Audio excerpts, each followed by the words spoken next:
with the Hoops. I'm your host, Avion, and I got my friend here, Calvin, on the pod today. You want to speak a bit about yourself, Calvin? What's up, y'all? I'm Calvin. I play football, defensive end Hmm. at Louisiana Tech University. Uh, some of y'all might recognize my voice from another podcast I used to do with Logan Graffia called The Hit. That, unfortunately, probably won't ever happen again. It's just due to his time and he got multiple jobs and all that. So here I am now. Excited to be here. Appreciate you, dog, for having me on here, and Thank hopefully you. I'm here to stay. Oh yeah, yeah, So yeah. I appreciate having you on the podcast today, man. All right, so I know we're both Pelican fans right here, so I had to start off with the Zion talk. Zion is saying he does want to stay in New Orleans. He's being really expressive in the community, having in the YMCA. He's really adamant about staying with the Pels. So what is your thoughts on that? it's refreshing. I said in the Pelicans group chat, I think yesterday or maybe 2 days ago, Hmm. a thought just came across my head. I was like, "Yo, thinking about it, we really have a team full of guys who want to be here," and Exactly. I have not like ever seen that. With AD, I just feel like AD, great player, but at the end of the day, he signed his extension here, but he just really didn't want to be here. I mean, you got him eating crawfish for the first time. He's in LA. I mean, come on, bro. You're Can't here even for peel it 7 years. right. It's Can't even crazy. feel it right. You was out here for It's 7 years crazy. and don't know what you're doing. Like, come That's on, what I'm man. And then saying. I It's saw another crazy. interview where he was like, "Oh, I was eating just burgers and whatever." I'm like, come Hasn't on, shot a basketball since April 5th. That's crazy. yeah, bro. He don't care about basketball like He that. don't know. He got a ring. He's good now. But we got CJ going out here, and he's defending the Pelicans from all these big media guys Uh who always huh. try to throw dirt on our name. I mean, I love seeing that type of stuff because AD wasn't out here giving interviews like that, saying, "Nah, hold on, y'all gonna put some respect on us." And then Exactly. uh, Zion, I ain't gonna lie. Last year around this time, I was just the fan in me was saying, "Oh, Zion wants to be here for sure." But deep down in my heart, I was really thinking, "Man, I really don't feel like that dude want to be here because just the Yes. energy he was giving out, he was so quiet. Like Hmm. all it took for him, all it was needed from him was just to go out there, maybe tweet something like, "I want to be here," just something small like that, just to dispel all the rumors. But he just wasn't doing it. So I was like, "All right, maybe he don't want to be here," and kind of preparing myself for it low key. Um, but him coming out here and saying that he wants to be here and him actually getting contact with CJ and him going to work out with CJ, I mean, I love to see it. Yeah, I mean, I Trey, love Jose, all of them working without with CJ is crazy. Love the culture we're building. I love it. It's refreshing. Something that I've always been saying was a problem with the Pels. I always say that culture to me goes a lot farther than just having a bunch of guys who are good at basketball. Because you can have a bunch of guys that are good at basketball. Perfect example, the Nets early this season. You got James Harden, Kyrie Irving, and Kevin Durant. I Hmm. mean, talk about a black court 3v3 team right there. I mean, For they real. can work literally anybody, and the fact that they just wasn't winning and that they had to blow it up, and I think they probably will blow it up a little more. I mean that's perfect example of just because you got some of the best guys in basketball, it don't mean everybody want to play together and all want to be playing for the same team. So Exactly. I was shocked because when we got Stan Van Gundy, I was really in the mindset that we should got Kenny Atkinson because I saw the culture that he built in the Nets when they had D'Angelo Russell, Jared Allen, and Karis LeVert and all of them. And I just love what he was building over there. And that was the number one thing I wanted last season was to build a defensive minded culture. Stan tried to do it, but I just don't think he really was really like resonating with all the team. I think he was just like kind of singling some of them out. They didn't really agree with what he was doing in rotation wise. So I think right now Willie Green has really put into our guys' heads that we need to have offensive minded, defensive minded culture. We need to be a brotherhood. Like we need to be a brotherhood and stick up for each other. Which is when I saw CJ and Emilia. Did you see the Max Kellerman show that one time? um, Like when he like said something about Zion, put down the Big Macs and stuff like that, and CJ's like, "Oh, hold on, you gonna respect him right now? I'm on your show right now, but you better respect him." I love that coming from CJ because that was just that he's trying to be a mentor right now, showing the guys that he has his back, which is why like I feel like our core is gonna be set for a minute. And just real quick, I'm glad you said what you said about Kenny Atkinson. I had him on my list too. I think I had him as coach number 2. I think I wanted Mike D'Antoni more than anybody else because I really thought we could have been a really uber athletic offensive team that just outscored really everybody. He would have played Zion as center though. His knees couldn't handle it, and I would have just been crying. Yeah, I think it would work. But that Nets team in like 2017, 2018 with D'Angelo Russell and them, I ain't gonna lie, that was my guilty pleasure team right there. I was like really so close to buying. D'Angelo Russell was my favorite point guard at the time. Favorite non-All-Star, non-Pelicans players. Put that out there. So I really love that team. That meme where they all on the sideline going crazy with the Playboy Cardi in the back. That's forever goated. That was it. That's forever goated. I wanted that. But yeah, man. As far as CJ, I think having him really helped, and like him going on these shows really helped because I think our biggest problem even with Stan Van Gundy was we were trying to make Zion something that he's not. Zion was 19. He's what, 21 now. I mean, the dude barely is old enough to drink a beer. You know what I'm saying? Like he barely could go places. He probably still get ID. He's a little young cat. So we can't expect him to, a guy who was in the stardom his whole, really majority of his basketball career. I mean, this guy has been known as the consensus number 1 since he was in high school. And we just threw him out here in a place he's never been to. I mean, I will say it is the South, so I mean, I think it helped him out a little bit. Unless he could have went to a place like Portland, been an absolute culture shock, whatever. But he comes to the South, team in the South, so I think that helps him. But we're asking him to be a vocal leader. We're asking him to be someone who needs to be out there. And I mean, this dude is 19. Exactly. He doesn't have it all figured out. I mean, I think everyone's looking at like Jason Tatum and the way but Jason Tatum worked out with Kobe. Zion didn't work out with Kobe. So Jason Tatum is already ahead of the game a little bit. So Zion, in my opinion, never really had a mentor this whole time, and I definitely didn't like the way like the fans were treating him, like calling him fat and all this, and like everyone's just on his case about losing weight and all. Like he's 19, he's 20, 21, he's trying to figure it out. And he's never gonna lose enough to look like Ja or anything like that. At most, he's still gonna be like has a big frame because he's just a big guy. That's what I'm saying. I mean, the lowest he'll probably get, honestly, maybe like 250. Probably that's like what I'm saying. Exactly. Good days, but like, I mean, and I'm okay with that. I'm wholeheartedly happy with him being 250 at 6'6" or 6'7", bro. That's great. LeBron was 280 at 6'8". LeBron was 280, but he was 280. So I mean, and we saw how good he was with Miami. Yeah, I mean, he did decide to drop the weight, but when he decided to drop the weight, he decided to be more. But he did that because he was getting up there in age. Like you can't really have the weight and then like still be as athletic when you're like 37. But LeBron was up there in age when he was like, he was up there in weight when he was like 20 something, like 27 and stuff. The early Cavs days, man's in a baggy ass jersey, add another 10 pounds, and then he's 280 already. And I'm telling you, Zion's fine, but we got CJ now.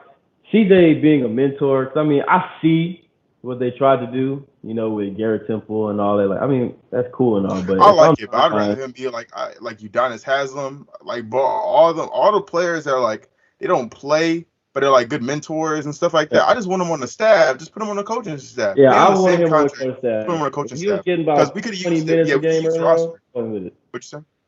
When he was getting like 20 minutes per game early on the season. That was crazy. I was like, what the hell are we doing? This man should not be playing basketball here, bro. He even told my Satoransky, I almost forgot we had him on the team earlier this season. That was Garrett. That was crazy.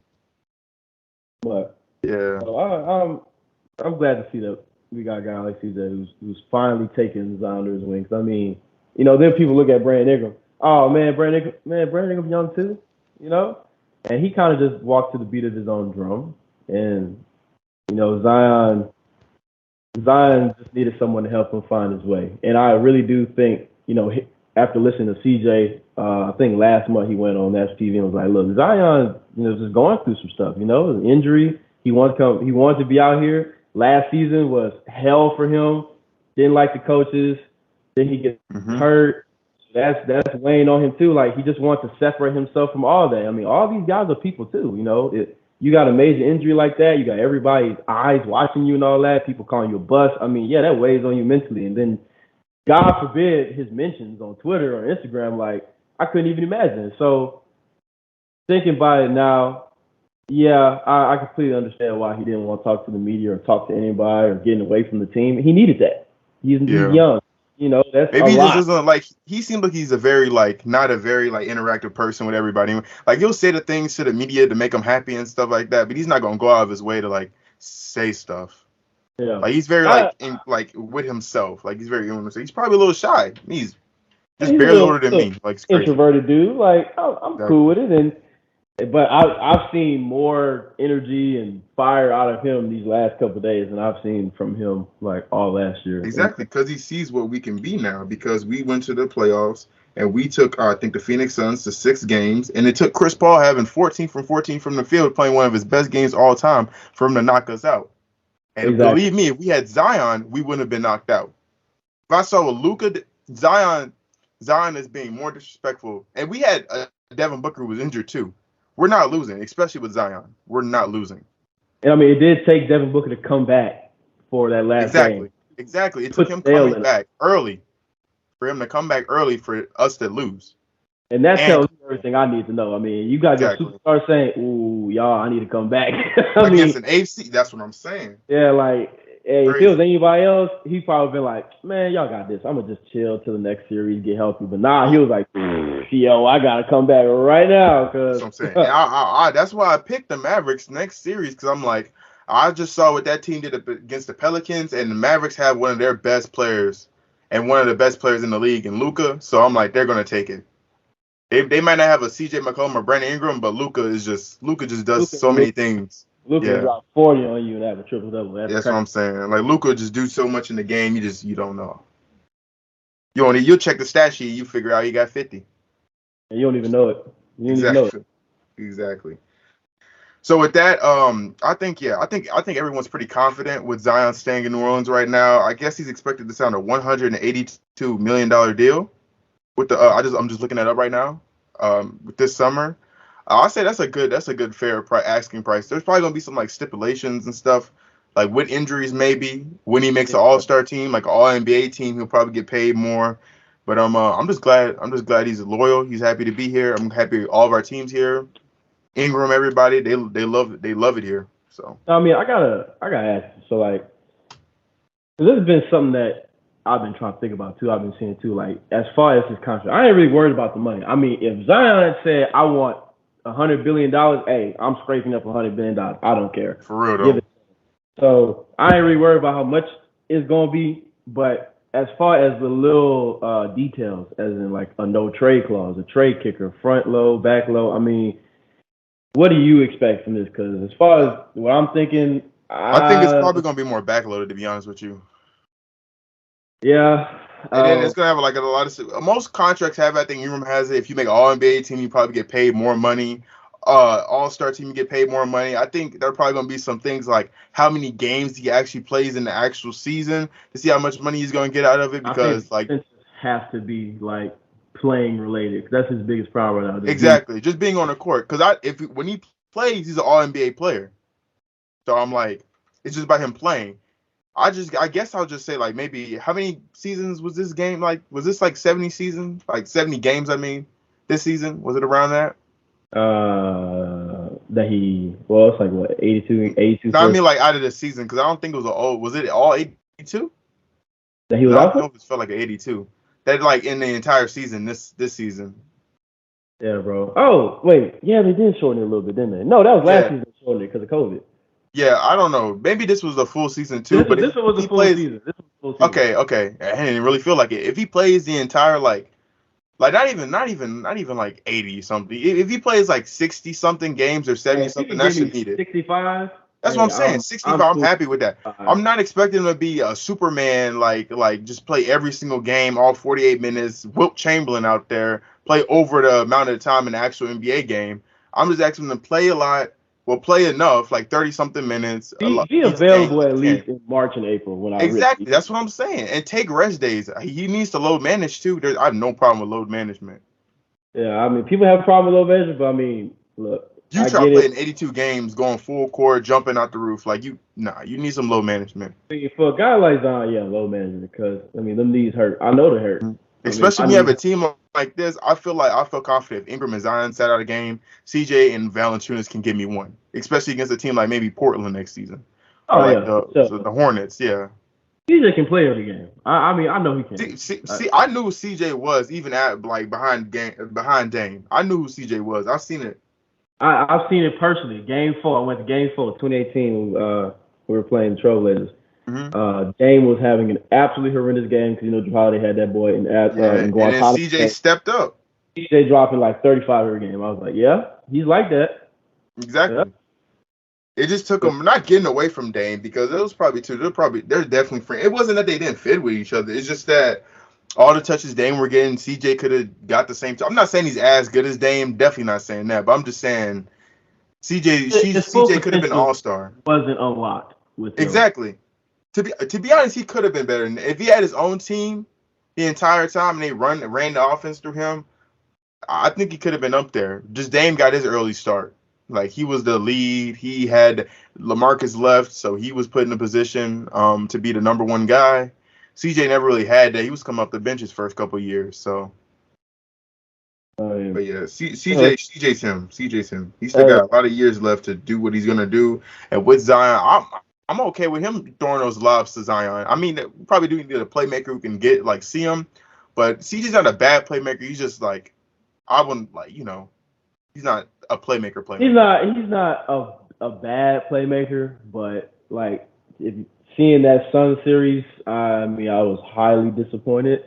There was a lot of times where we were just real stagnant because he's dribbling the ball, trying to ISO for 15, 16, 17 seconds. Yeah, that's the one thing I see. Like Dame does do better. He is at least Dame will like pass. It's not CJ wouldn't pass. It's just he just wouldn't see it.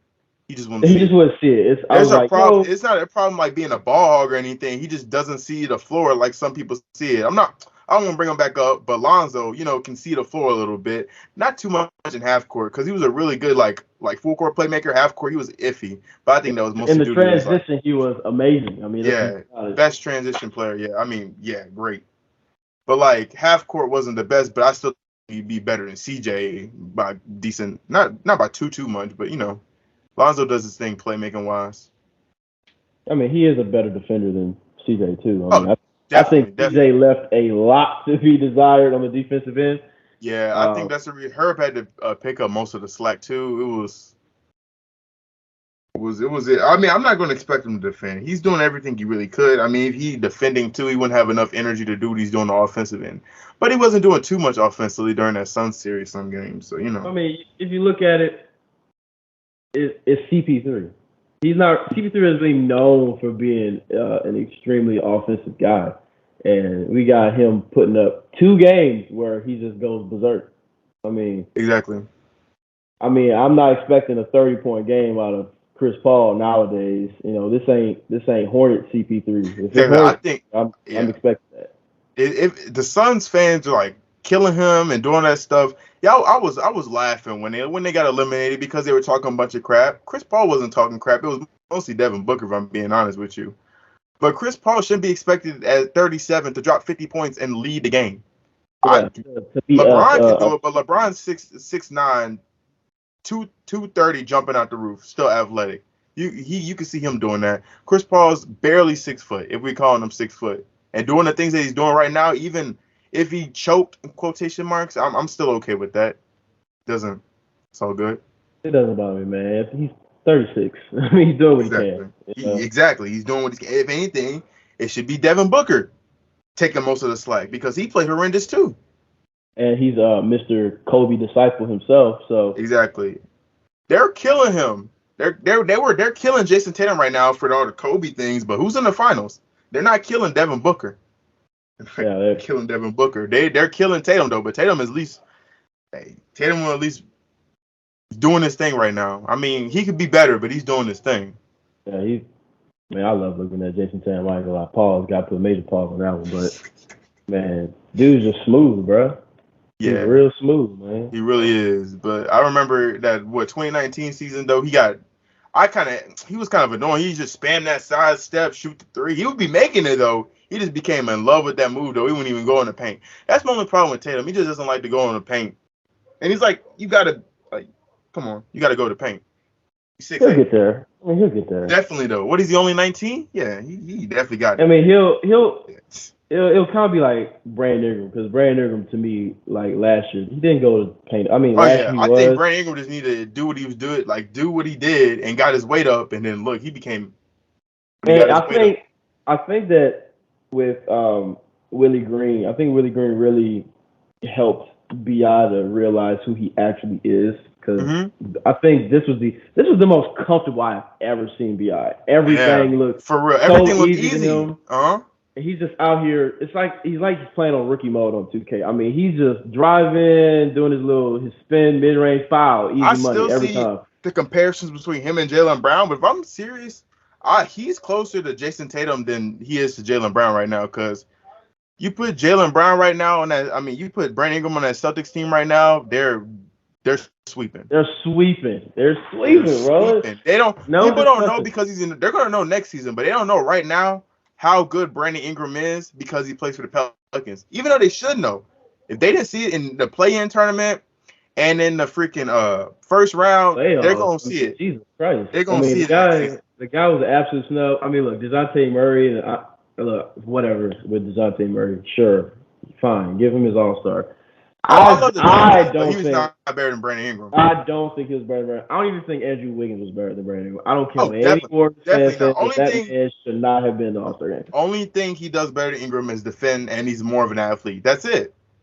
But I don't even think Brandon Ingram is that slacking on defense. It's just that Wiggins is more athletic, and he can just his recovery is really good. I've seen some really good defense out of Brandon Ingram. Brandon Ingram is a long.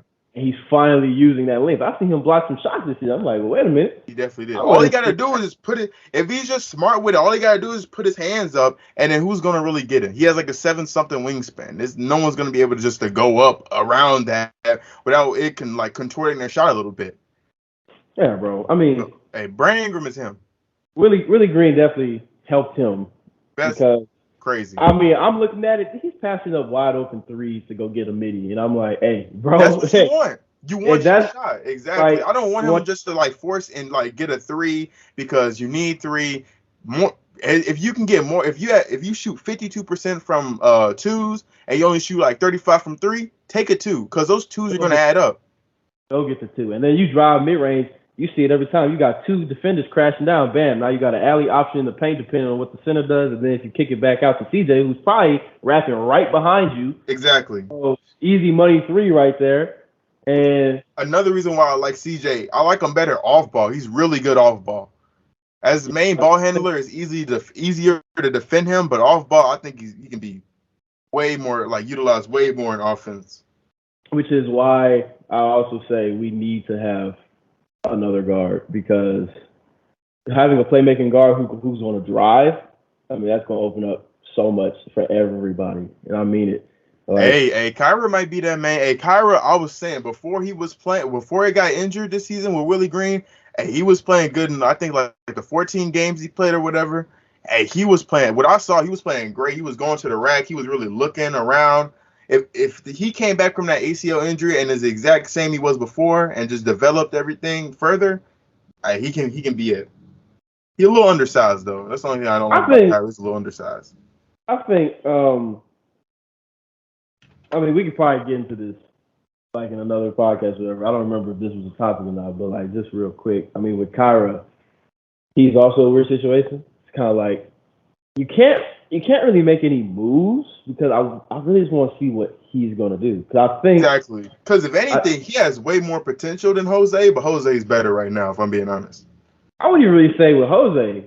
Jose has to stay on this team regardless. I think it's more Devontae Graham. Devontae Graham, as I texted you, I think what you see is what you get. He's been in this league. He's not going to develop anymore. 6 years now. He's 25, still young. What is 27? 26, 27, something like that. He's still young, but he's Still not young young, enough where but he can develop. he's on the back end now. He's closer to 30 than he is 20. So, Hmm? I mean, he's still absolutely garbage on defense. I mean, you've been in the league for 5, 6 years. You couldn't put together on defense yet. You're just not going to. Hate to break it to him. He's a super streaky shooter. Yeah, that's true. And shout out to him. We probably wouldn't have made it to the play-in if it wasn't for him hitting the 3-game winners this year. So shout out to him. Crazy. That's what Devontae Graham would hit the big shots. Most of the time, to be honest with you. I mean, actually, it's just near the end of the season he started getting scared when his shot wasn't falling. And when he can't shoot, there's no reason to play him. Yeah, when he can't. It all depends on if his shot's going right now. If Kyra can get a shot, you gotta trade Graham because Kyra's more versatile. Kyra's defense is underrated as heck. Kyra can defend. I think even with the shot thing, I think Willie Green, he's a rookie coach. He still has to figure it out too. I think his biggest problem sometimes was reading the room a little wrong. Like there was no reason to keep Devontae Graham in for. Yeah, if I see Devontae Graham shoot 2 threes and brick them so bad, I'm all right. You gotta get out, bro, because I know what's about to happen. You're gonna You're gonna try to shoot yourself out the slump. I can't have exactly. And I saw that in the playoffs too, when we would have a rotation out there where that can't shoot at all. I'm like, we need Trey Murphy on the court right now. You have Herb is good, great defensively, greatest defender I've seen right now in the league. Not but he's a top 10 defender. But he's offensively Trey's better, especially shooting wise. You need Trey on the court right now. You need shooting when you're going up against the Phoenix to spread out the court some more. He didn't do it for a hot minute, and he waited till he get a little bit out of hand to put in Trey. And we saw Trey, and it ignited a spark in him. But you can't let yourself get in a deficit like that. Yeah, you can't dig yourself a hole. And I think that he did that plenty of times. I mean, I'll see Devontae Graham. It'll be we'll have a very nice run. Phoenix will call a timeout, and then I'll see him put Devontae Graham in. I'm like, look, Devontae Graham does not need to be in this game right now. Exactly. I think there's so many. I'd rather Najee play point guard, man. If I'm being wholeheartedly honest, man, Najee playmaking is Najee's a decent playmaker. It's just Devontae, and he won't chuck shots up just to chuck shots up. Najee will at least drive. Exactly. Devontae Graham is not driving, and he's deaf. Oh. And if Devontae Graham isn't shooting a running pull-up jumper from 3 on the left hash, I mean, it's not going in. I really feel like it's just Lonzo Ball, but it's easier to fix it with Lonzo because he's 6'7", really good defensively and more athletic and has a more consistent shot. At least this season it was more consistent. Devontae Graham's undersized and he can't shoot like that. Near the end, he couldn't shoot like that. He was decent in the beginning, but he just doesn't like to drive and go in the paint. And then when you can't do that, defenses know what you're going to do, so they're just, it's easier to read what you're going to do. That was the thing that I was looking at where we trade from. I was actually really excited to trade from because I'm going to be completely honest with you. For probably the past 3 years I've been playing 2K, anytime, wherever the Pelicans team was, the one person who I'll always have on the team is Devontae Graham. Because I knew that if I can get 2017 Devontae Graham, the Devontae Graham that came second place to our very own Brandon Ingram in the most improved player race. Yeah, that Devontae Graham was good. I'm like, hey, I'm fine with that. I'm cool with a 81 overall point guard who's gonna shoot the lights off the ball. I'm cool with that. Mm-hmm. And I figured that he would be better than Lonzo at the time because I think shooting was our biggest problem. And I felt like if you can come out here and give me 38% shooting from 3, I'm 100% cool with it. But he shot closer to 30%. Exactly. I just felt when I saw Devontae, I knew he was a worse defender and playmaker by a decent bit, but I was like, I think he's going to have a more consistent shot. Because the problem with Lonzo last season is that he would shoot 45% from threes one game and then be 1 for 27 another game, and they're all they're all open catch and shoot threes, and they're open. There's no reason why you shouldn't be able to get in your rhythm.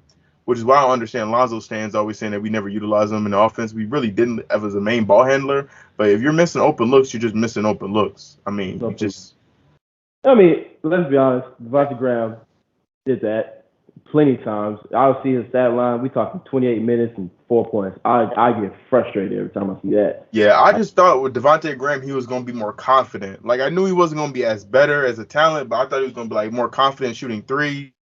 And with Zion, I'm like, I want to see that. I just want to see that. I think really, this is also why I think, as far as team goes, I really don't think we should do anything because we don't know how Zion is with everybody. Exactly. We shouldn't do any offseason moves like trade for a new person, like trade the pick or something like what I've been seeing a lot. But who do you trade the pick for? Because people are saying Valanciunas, like they're not liking like Valanciunas is a good player. It's just you can't find him when you get put in the pick and roll with Christian Paul. Sometimes you got to drop. To be honest with you, I know he wasn't great defensively. Though, right? But the people complaining about Jonas Valanciunas, I mean. Goddamn! I mean, what do y'all want? I mean, we're talking about a guy. I mean, let's just to be honest, he is out of the true centers, guys who just strictly play center. He's top 5. That's what I'm saying. I mean, he's a top 5 center in the league, and you got him for virtually nothing. I mean, sure, you traded the first round pick, but you got rid of 2 guys on your team. You got rid of Steven Adams, who in the playoffs wasn't even playing. He wasn't even starting. He wasn't even in the rotation for the second seed team. That's I mean, that tells me everything I need to know. And it's just testament because at least, even as bad as he was in the pick and roll, Valanciunas was still on the court playing and contributing. Yeah. And I know that Valanciunas can at least knock the 3 down every now and then. So exactly. People are saying trade for like Miles Turner, but I'm like, Miles Turner's always injured. You're never going to get a trade for Christian Wood to go down. I don't even know if I would trade it because, I mean, I don't know. And has long sailed. I mean, look, we had him on the team. He was great here. He was cool in Houston, his first year or two. But I don't need a Christian Wood anymore. We have Jonas Valanciunas. Jonas Valanciunas is everything I want. The only center that I would really want over Valanciunas right now, obviously other than Jokic and Embiid, but one that's obtainable kind of is DeAndre Ayton. I love DeAndre Ayton's game. He is the perfect center in my eyes. With Zion, he can shoot 3 like Valanciunas. He can give you a double-double like Valanciunas. He's a better defender than Valanciunas, and he's younger than Valanciunas. But it's just Valanciunas knows what he's gonna do on the court. DeAndre Ayton's kind of iffy. DeAndre Ayton doesn't like to post up. Even though you see DeAndre Ayton, you should be like, oh yeah, that's the next that's the next great center. He's like Embiid, but more chiseled and more athletic. He should be better than Embiid, to be honest. If he had the mindset. I mean, if he had the mindset, he could be better than Embiid. If he came to New Orleans, we trade Valanciunas, get him, and he gets the mindset of Embiid, there's no way you can stop us. There's no way you can stop that.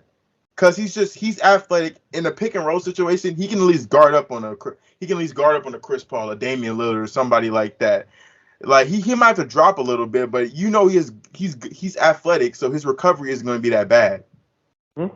So if he overcommits, like jumps up, he's going to be able to come back and maybe swat the shot. He's closer to Giannis than he is like an Embiid athletically, because he's athletic if you watch DeAndre Ayton.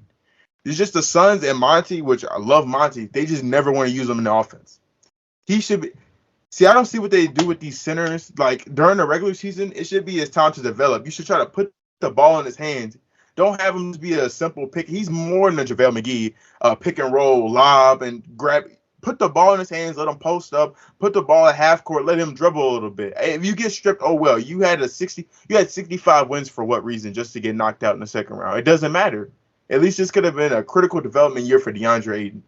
But no, he wasted it. I just put him in the same dunker spot. We did see some posts, I think it was game 1 or game 2, where he was I ain't gonna lie, he was abusing Jonas. He just was in the paint, post up move, pow. I was like, yeah, he's like that, and he wasn't even missing. I mean, he dropped like 25 and only missed like one shot. I mean, hey, there's a rumor they're really adamant with getting rid of him, bro. I might give away our 8th pick to get him and Val. To be honest with you, 8th and Valanciunas for DeAndre Ayton. I'd have to either get up one or the other one, because the 8th pick is not going to be as high as potential as whatever DeAndre Ayton, and we can get him on a decent contract too, and be able to somehow to sign Zion to the max. You have a core of CJ, DeAndre Ayton, Zion, and Brandon Ingram, and Herb or somebody you can get in the second round. with that lineup, you can get real freaky with it. I mean, you can put literally anybody anywhere you want.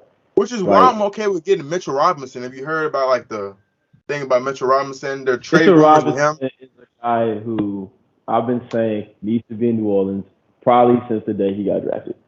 He's like DeAndre. Now, obviously not as good, but he's for 7'1". Why do you think they call him like the blockness monster? I think that's his nickname. I don't know.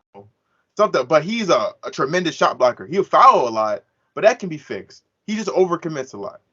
He just is really risky to where he blocks at. But if you get him on an actual good team who has good coaching and like knows what they're doing, I think Willie can like bring out the potential in this guy. Because we don't know what he can do shooting wise. We don't see it. You just don't see it with some people because they never get put in a situation to shoot. So they become one dimensional, and he's still super young. He can develop a shot. I don't care as long as he shoot 30% from three. I think every NBA player can shoot 30% from three. If they really want Literally. to. If they really, I think Westbrook can shoot 35% from three if he practiced it. Honestly, I can tell you the problem right 35% now from three with isn't that hard. Russell Westbrook and Devontae Graham got the same problem as while they miss shots. They jump too damn high on their jump shot. That's what it is. I promise you, if they lower it down a little bit, they're gonna start making shots. But like, obviously, we're gonna get into this in another episode, I'm pretty sure. Like with our targets and all that for draft. But the only person who I really wanted, if we were to trade the pick, the only person that I want, because I don't believe in trading that 8th pick for a veteran that might play. No. That's what I'm saying. You traded for an all-star superstar. Traded for all-star superstar. So I'm looking at names like DeJounte Murray or DeAndre Ayton. That's literally like the only two guys that I would ever want on the team. Even Jaylen Brown. Those three guys right there are three guys who, in my opinion, is the only reason that you would trade that 8th pick. Just real spill, real talk. That's the only reason. And then when I told you, when I texted you, like, hey, I think we need like a backup center that is a pure rim protector, and that the first name pops up, Mitchell Robinson. I think we can get him on a nice contract. He might give us a hometown discount. I don't know. My boy got Louisiana made on his truck. The boy drives a Camaro. I drive a Camaro too. So hey, I'm gonna hit him up like, hey man, join the car club, man. I'm trying to see what's up. Anything to get out of New York, because right now New York fans don't understand how bad their franchise is. They really think they're the pinnacle of an NBA franchise. You and the Lakers are in the same position right now. Like Stephen A. said, I'd rather lose with LeBron and AD than Julius Randle. The only bright spot the Knicks have is RJ. And why does RJ want to be there? Let's be honest. Why does RJ want to be there? What do they have over there to surround RJ with besides a ball-hogging power forward to take away his shots? If I'm RJ, I'm on the next trip out. I'm not signing with them. I'm going to team up with Ja, to be honest with you. Ja needs him a consistent second star. I would team up with Ja. Fuck that. Bring his ass back here to New Orleans. Come on, come back with your teammate, man. Come on with Zion. You know you they were exactly. That would be so funny if RJ came to New Orleans and all that. Zion coming to New York to team up with RJ and Cam Reddish. So I was actually wanting to trade Lonzo for Cam Reddish. During the trade deadline last season, I think we should have still, to be honest with you. For what we got wasn't, all that great. I think Cam Reddish would have been really good. Honestly, and you know what? This is gonna lead us in. Look at me using the smooth transition. That's what I'm saying. Speaking of Lonzo, next topic. What the hell is going on in Chicago? But as far as I'm saying, like with the whole Lonzo thing and what do we get back from him, in a weird way, I feel like we kind of knew what was up. I feel like we knew that his knee was a little tweaked up before, but didn't need surgery time, and it's kind of like, all right, just rehab in the offseason, whatever. Keep it on the low. You can play through it. I feel like that's what's really happening. We knew it, and we're kind of like, you know what? Let's just ship him out of here. We gave him flea market prices. Like, hey, just give us anybody. I don't care. I was even saying we should at least got Kobe White, but considering that Kobe White got bumped down to the G, and what happened to him now, he's on the trade block. Hey, I think we did all right. Though. He got bumped down to the G League? Yeah, I think he was in the G League for a little bit. That's crazy. I thought Kobe White's not bad. He just does his thing on the court. That's all I'm gonna say. I heard King of the Fourth Quarter. I remember a couple years ago when they drafted Kobe White. He's the biggest Chicago Bulls fan I've ever seen. And he was saying, he's cool with the pick of Kobe White, but he understands that a point guard needs time to develop, and that a point guard like him who honestly I compare Kira to him, or Kyra, however the hell you say his name. I compare him to Kobe White because they're kind of in the same position right now. Injured, very fast point guard who can play, make, kind of defend. I mean, people don't really know what they can do, but like Kanan Forcorta said, you just kind of need to give them time to develop, and you gotta trust them. You gotta play these guys, and I just feel like Chicago got a little too big name happy. Yeah, exactly. They kind of got too big name happy, and they kind of Lonzo's this, Lonzo's that. Like Kobe White could be a shooting guard, sure, maybe, but I think Lonzo, honestly, nowadays is closer to a shooting guard than Kobe White is. Because if we're looking at what a shooting guard is, like playing off ball and getting his shot, that's a shooting guard. To be honest with you, exactly Kobe White can create his own shot and play make. Lonzo's playmaking is iffy because when he's on and he makes his shots, his playmaking is great because he's guarding defense towards him. Lonzo isn't the best in playmaking. If it's transition, give me Lonzo over anybody. Exactly. Lonzo's like the best transition player I've seen. Like he not I've seen like all time, but like past like he's like top 2 best transition player. And I mean, when you have Zion, I mean, I'm not gonna say because just because he had Zion, that's the reason why he's good in transition. No, he's good. He's good in transition. I mean, if you really want to look at it, you got Bulls fans saying, "Oh, Pelicans didn't really utilize him." Y'all, they're utilizing him the exact same way. That's what I'm saying. Oh my gosh. Like y'all literally just making him defend, and y'all just have him sitting on the wing. Oh my gosh. That's exactly what I'm saying, dude. I'm like, does he really think? Does Lonzo fans, whatever you call them, think that he's going to get more touches than DeMar DeRozan? We've seen DeMar DeRozan play. He's getting touches. And Zach LaVine and Nikola Vucevic. Do you think he's getting more touches than all of them, all-stars? Worst part. Because he had to share with Brandon Ingram and Zion. Now you got to share with another guy on top of that. At worst, Brandon Ingram was not passing the ball. Even though, but Brandon Ingram was making the shot. Zion passed the ball. Take the shot clock, Brandon Ingram was going to take the shot rather than passing it to damn Lonzo. Exactly. I would too if I'm Ingram. Like, no offense to Lonzo. I mean, maybe if we're down 3, I kick it out, but not even, to be honest with you. I'm taking the shot. But not Devontae Graham. Zach LaVine gets tunnel vision like heck. Like, he'll get tunnel vision. DeMar DeRozan will get tunnel vision. Vucevic won't really. Vucevic is a pretty decent playmaker. He was garbage this season, though, not gonna lie. Vucevic last season was really good. I thought that Vucevic this season, it would have been, if they would have healthy team this season, the Bulls would have been good, though. They still would have got wiped out in the first round, though. They weren't better than any of the other teams in the playoffs. I think I think that with the Bulls, right, they're in a unique situation because they to me they had what I like to call the Lakers syndrome, aka they start signing a bunch of guys with big names, not really giving a damn how they all gonna fit together, and then when everybody's like, oh, they're gonna win the championship, oh my god, everyone's freaking out, oh they got this dude, and I'm sitting here being the rational thing I am.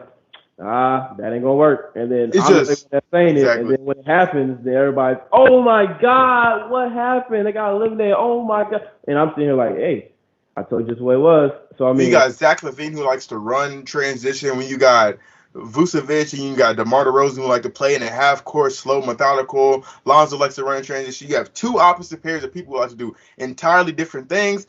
Zach LaVine is not standing. If I'm being wholeheartedly honest, what does he have to stay for? If I'm going to a team and I want to be the number one guy and still compete, I'm going to the Spurs. I'm going to the Spurs. Now this is something that I was thinking about earlier before the podcast. This is my big theory with the whole Bulls situation. The Bulls are in the exact same position as the Pelicans were last year. You have your number one guy, with the Pels Zion, and then you have your number one guy with the Bulls, Zach LaVine.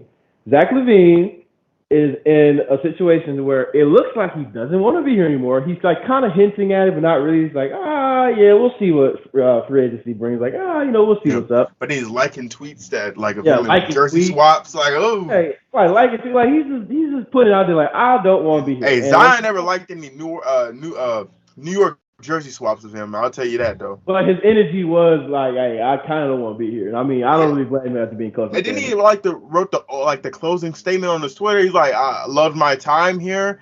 That's red flag. Red flag. I loved my time here. I will test out free agency. He's leaving, and I have no idea why I would blame him. If they lose Zach LaVine, they're cooked. DeMar DeRozan is good, but who is the second star? Nobody. Like Vucevic, but I mean that's real awkward. I ain't gonna lie, it's an awkward fit. So I mean, if you look at Vucevic right? For Frog, what is it? Frog Wagner, Franz Wagner. Franz Wagner is better than Vucevic right now.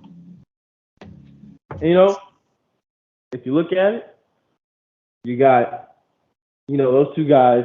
Your number one making thinking like they're gonna leave, and then just like the Pels last year, you have a Lonzo problem. For the Pels, it was, all right, what in the hell did we do with Lonzo? Did we trade him? Did we keep him? Did we resign? What are we doing? And nobody really knew. And Lonzo was kind of like, I'm kind of down for whatever. I'll stay if y'all want me to stay, and I'll leave if y'all want me to leave. And then now, a year later, you have the Bulls having a Lonzo problem. What the hell do we do with Lonzo? Do we keep him? Do we let him rehab? Do we trade him? We cut our losses because we realize this knee ain't going to be right, like, ever again. Like, we got to get him out of here. And then you got all the little stuff in between. Like, okay, what are we going to do with our second guy, DeMar DeRozan? Like, what's next for him? Last year was Brandon. Like, all right, how is he going to react to this? Like, what's going on? They're in, like, a really spot like us, but honestly, I think they're in a worse spot because they really are. Because Lonzo's not playing. Lonzo's not playing. The Pelicans, we had a very unsuccessful season, and nobody really expected us to win anything anyway. But you got the Bulls, who everyone's like, oh, they should win the East. They didn't win the East, and they didn't even get out the playoffs.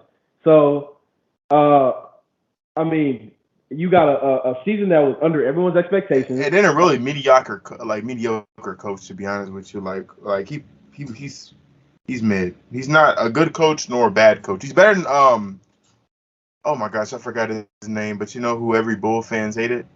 I forgot his Jim Boylan. Was it Jim Boylan? Yeah, Jim Boylan. Yeah. He's way better than him. Way better than Jim Boylan, but yeah, everybody's better than him, bro. Like me and my friends were joking one time when we got rid of Gentry, and then they got rid of Boylan. And then my friend, who's sometimes on this pod too, another co-host, he was like, man, wouldn't it be crazy if we just got Boylan, bro? He's like, I'm actually going to not be a Pelicans fan anymore. I'm not going to ever spend money on that team. That's what I'm saying. I'm like, I wouldn't blame you. I wouldn't even want him as an assistant coach. Even though he's not bad as an assistant coach, like Kenny, not Kenny Atkinson, but whatever his face, I forgot. Side note, he's not bad as an assistant coach. I just don't want him in my franchise. Players hate him. Word gets around. Zach LaVine don't like you. Everybody don't like you like that. They have friends like that. We already know he's really good friends with DeJounte Murray. So we already know he's not gonna like you. No one's gonna like you, bro. DeJounte Murray's everyone likes him. I've heard he has many friends in NBA players besides Zach LaVine. Like he has a lot of connections. So and you see, and that's what I'm about to get into next, right? That's why I say they're in the worst position, because at least with Zion, we knew, all right, well, he has at least another year on his contract. And he has stipulations that would potentially keep him here. Like, you can say, man, you can't leave. You're on your second year of your rookie deal, bro. You can't leave. It's a rookie deal. You got to at least stay. Or you can say, man, this is a team that drafted you. The Bulls didn't draft Zach LaVine, and Zach LaVine's a free agent. So he has literally nothing there that's saying, oh, I want to be here. He's not even from Chicago. So it's like, what's keeping me here? I mean, honestly, if I was them, I would try to do a sign and trade with the Lakers, because I think there's two reasons for this. AD is from Chicago, and at this point in his career, we're doing it for AD. Well, yeah, because look, hear me out. Because this is what I said after he won his little championship in 2020. After that happened, I said, I guarantee you, this man does not want to play basketball like that ever. And I think we've seen that. He was, the year after that, he was kind of like, whatever. And then this year, he's like, it just seems like he's kind of like, la-di-da-di-da in his way through basketball. And he hasn't even picked up basketball since April. So it doesn't seem like he really cares like that no more. Send him back home. Just let him go home. He can retire in Chicago. whatever. Have a great life, man. And then for the Lakers, you get a young guy who's a borderline all-star player. And whenever LeBron retires, because let's just be honest, LeBron is not going to resign. He's not going to sign with a contract with the Lakers. Probably going to go wherever the Sun goes or wherever. Exactly. He gets to dictate where the hell he wants to be. So for the Lakers, you're already in a real terrible situation because I don't think with LeBron and AD, this team's going to get any better because they're kind of hard capped with money and there's just a lot of pieces that don't make sense on that team. You're going to have to do a lot of work this offseason to even like get remotely good, and I just don't think it's going to happen because I don't think their front office is that good. So for the Lakers, you get a young guy, Zach LaVine. So now you have someone to build around in a year or two whenever LeBron says, all right, peace out, I'm bouncing, or I'm going to retire or whatever. So you can build around Zach, and it offers a nice little reset for the Lakers. Now this is your new guy. This is your new face. And the Lakers fans don't really like AD like that no more. You get him out of there. They really don't. You get him a fresh spot. I'm pretty sure Chicago fans would love to have AD. And then also with that, I mean, hell, you can move Vucevic to, well, you keep Vucevic at center because, AD don't like playing center. So now you got power forward center duo that's really good. You got DeMar DeRozan. And they like to play in half court. That's a better team, to be honest. That's a better team, and it fits better. And you got Lonzo, who, Lonzo's going to be Lonzo, whatever. Lonzo's a plug-and-play player, I think. He can play on any team, honestly, because, like I said, all he does is now is defend, transition alleys, and catch and shoot. Which, I mean... You think, side note, you think if the Lakers in that deal, you think LeBron getting kind of an athletic shot creator, you think that might be his, best ever teammate they ever had? Because if we're being honest, who was it? He has to compete with Kyrie Irving in his prime and a little like Dwayne Wade near the end of his career. So would Zach LaVine and LeBron be a good duo? I think it would be. If Zach LaVine doesn't drop off, the LeBron effect drop off. It depends on how the Lakers fill out the rest of the roster, though, because that's not going to get you. But that's giving you way worse defensively. If they still have Westbrook, I don't know what to say about that. But, I mean, honestly, they're stuck with Westbrook. Westbrook has a player option that's $47 million. I mean, I don't care. If I'm Westbrook, I don't care where the hell I'm at. If they're giving me $47 million when I know I'm not playing like $47 million, I'm taking the option. Fine, I'll stay another year, whatever. They're stuck with him, and no one in the league is going to take that god-awful contract. They're just not. Yeah, no one is. So I'd rather take a John Wall contract. I'm wholeheartedly honest. I would rather take a John Wall contract. I 100% take it. Because I know John Wall is. Darvin Ham wants Westbrook to be a defensive player, a playmaker, and wants to run with a 4-1 off, 4-1 out, whatever it is. Like how they running Milwaukee. That's when you trade for John Wall. They're literally describing what John Wall could do for that team. Because we know John Wall is a great defender and a better playmaker than his current Westbrook. So why didn't they do the John Wall trade? Especially if there was an option to get Christian Wood. Why did they do that? Well, crazy. LeBron wanted Russell Westbrook. I knew that shit wasn't going to work out. But you had Buddy Hield on the court. You could have had Buddy Hield. You could have traded for him and still got DeMar DeRozan or Kyle Lowry. You're set. After that, you're set. You're set. Because there's no reason to trade for Westbrook. Just one player, Westbrook, instead of getting multiple players. Because DeMar DeRozan was better than Westbrook. And Buddy Hield is definitely not better than Westbrook. But I tell you one thing, he played all this season and he shot. I'll go as far to say maybe Buddy Hield will play better than Russell Westbrook because Russell Westbrook is a situation where it's for the Lakers, I feel like you put Russell on what's the team that there's no team that wants Russell. I can't think of it. Maybe the Clippers, but I don't know. A team that will fit Russell. Russell is such a player. He's kind of his own thing. I think he's just an outdated player. Honestly, let's just be honest. Really, at work at most he needs his own team and regular season. Yeah, that's gonna be good, but no. And James Harden is trending towards that outdated player. It's like, hey, you're not the same that you were. You can still put up numbers, but you're not leading a team no more. You know what I'm saying? So James Harden's going to turn into a bigger Ricky Rubio, and then the game over for the league. Playmaker. I hope it doesn't happen. I ain't gonna lie. I want old James Harden back, but he just got to get about Zach LaVine. I don't think Zach LaVine would be even close to his best teammate. Do I think they'll work together? I mean, LeBron can work with anybody. It's I Got that forgot to mention LeBron. AD too. Also, I mean, he's not beating AD. I think AD's his best teammate.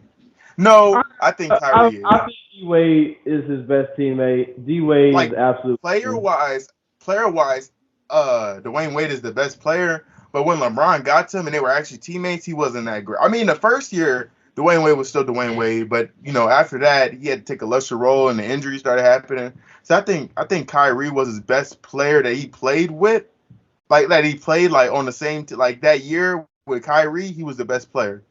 But like potential wise, all time wise, Dwayne Wade is the best player, man. Yeah. Well, I think it's a fact. Dwayne Wade is the best player. I mean, I can agree with that. Zach LaVine, he's not touching that. Like I said, this trade ain't really thinking about what he can do with LeBron. It's thinking about what he's going to do after LeBron. Because at this point for the Lakers, you have to start preparing because now you literally just got shafted and pushed into an instant rebuild because the Pelicans have all your picks. And you did work. When their next pick is, I wouldn't even trade their. I wouldn't trade their picks at that. As much as they want to, I wouldn't trade their pick. What is it, 2027 or 2026? You're not being that. You're not that good. You're not going to be that good to 2026 or 2027. You're going to be trash. You're going to be a lottery team. You're going to need that pick. You're lucky the Pelicans didn't get that pick either. They could. Have a stipulation where it's a swap depending on the year. We have an option. I think that's closer to 2025. I think we stopped getting picks after 2026. I think that's it. I think that was all the picks for 2026 option for 2027. I think it's either one. It just depends on which one we want. But I mean, I can see a world where the Pelicans are like a finals team and then get another number one overall pick, depending on how bad the Lakers are. Because let's say they lose LeBron and they lose Westbrook. If you lose LeBron, I'm re-signing Westbrook. Because Westbrook might be able to carry a team by himself, if I'm being honest. No. If I lose LeBron, I'm not re-signing Westbrook because I mean I'm putting it like if they want to win, like if they're still like we lose LeBron, we want to win. At least Westbrook can carry a team. But at that point, Westbrook's so old, I don't think he could. The Wizards and didn't do much. They didn't even go to the playoffs, and he was basically there because Bradley Beal was hurt. And Bradley Beal's a better fit than him and LeBron, I guess, but because Bradley Beal's a better off-ball and he's a better shooter. But look, here's another smooth transition. Bradley Beal. What I was thinking it too. Bradley Beal. Hey, look, where you got him going, man? Where you got him going? Me, man. Okay, Bradley Beal, like you told me before we started, he's a hard player to really pick. To where they wanted to see him go. Plug and play. I'm just thinking, yeah, that's what I'm saying. I want to see it personally. I don't know how to do it. I want to see him on the Celtics. I think him and Tatum are both from St. Vincent. He babysit Jason Tatum when he was this little. If you can't see right now, but I'm holding up like really tiny. But him, I think he'd be a perfect fit next to Jaylen Brown and Jason Tatum because I think he's really underrated as a playmaker. He's not going to be their number one playmaker. That's still going to Marcus Smart. But let's say you're running a team with Jaylen Brown, Jason Tatum, oh my God, I got to restart. Marcus Smart, Bradley Beal, Jason Tatum, Jaylen Brown, and Robert Horford. Who's stopping that? I mean, you have to get rid of one of them, maybe. Robert Williams. Yeah. I'm keeping. You say you had to get rid of Robert Williams to make it? No, you have to get rid of at least somebody. I mean, it just depends if they want to. Honestly, I feel like if they get. I didn't really think of the trade. I just think about the place I'd like to see him at. Okay, for sure. But like trade wise, I don't know how you'd work because if I'm Wizards and I'm trading Bradley Beal, I need something. I want Robert Williams to be honest. I need an AD. I ain't gonna say I need an AD package, but I need something. Like, give me a player. Yeah, I need the picks. I'm not trading Jaylen Brown or Jason Tatum. I don't want to trade Robert Williams. To be honest, I don't do it if I'm the Celtics and I have to give up anything because this team is already good. I can believe we can win another one if they don't win this year. I wouldn't do it. I want to see Bradley Beal, but the only way I want to see him is if they just sign him in free agency. If it's a sign and trade, like how I think it's going to be, there's no way I'd trade anybody on that team. Unless they just want Al Horford, which I'm like, I love you, Al Horford. You're good, but Bradley Beal's better. And it just really depends on what the Wizards want to do. If the Wizards are willing to go into a rebuild, I mean, they've kind of been in a stagnant rebuild for the past 5, 6 years. I mean, let's just Really be have. honest. They've been like mediocre. Like remember this season they started off really good, and Bradley Beal wasn't even playing great. I mean, it kind of seems like they don't want to commit to a rebuild because they have Bradley Beal. But I feel like if they just would have committed like 3 years ago to a rebuild, they would have been in the playoffs. They would have been a whole lot better than they are today. Like Because they're not a Michael bad Porter drafting doing team. now. Well, they did draft Corey Kispert. Not gonna lie. So, Hey, I was on the Corey I was on Kispert the train Corey to Kispert to Pelicans. Pelicans. Hey, I was on that too. I I made was so on it. many jersey swaps, Photoshops. I was like, yeah, they picked Trey Murphy. I'm like, I like it, but where's Corey at? And I've seen Corey, and Corey. he hasn't been bad, but he's not Trey, he's not Herb, he's not Jose, he's not better than any of them. And On a redraft, they're picking Trey, and Trey's getting like a B plus. Corey's getting like a C minus.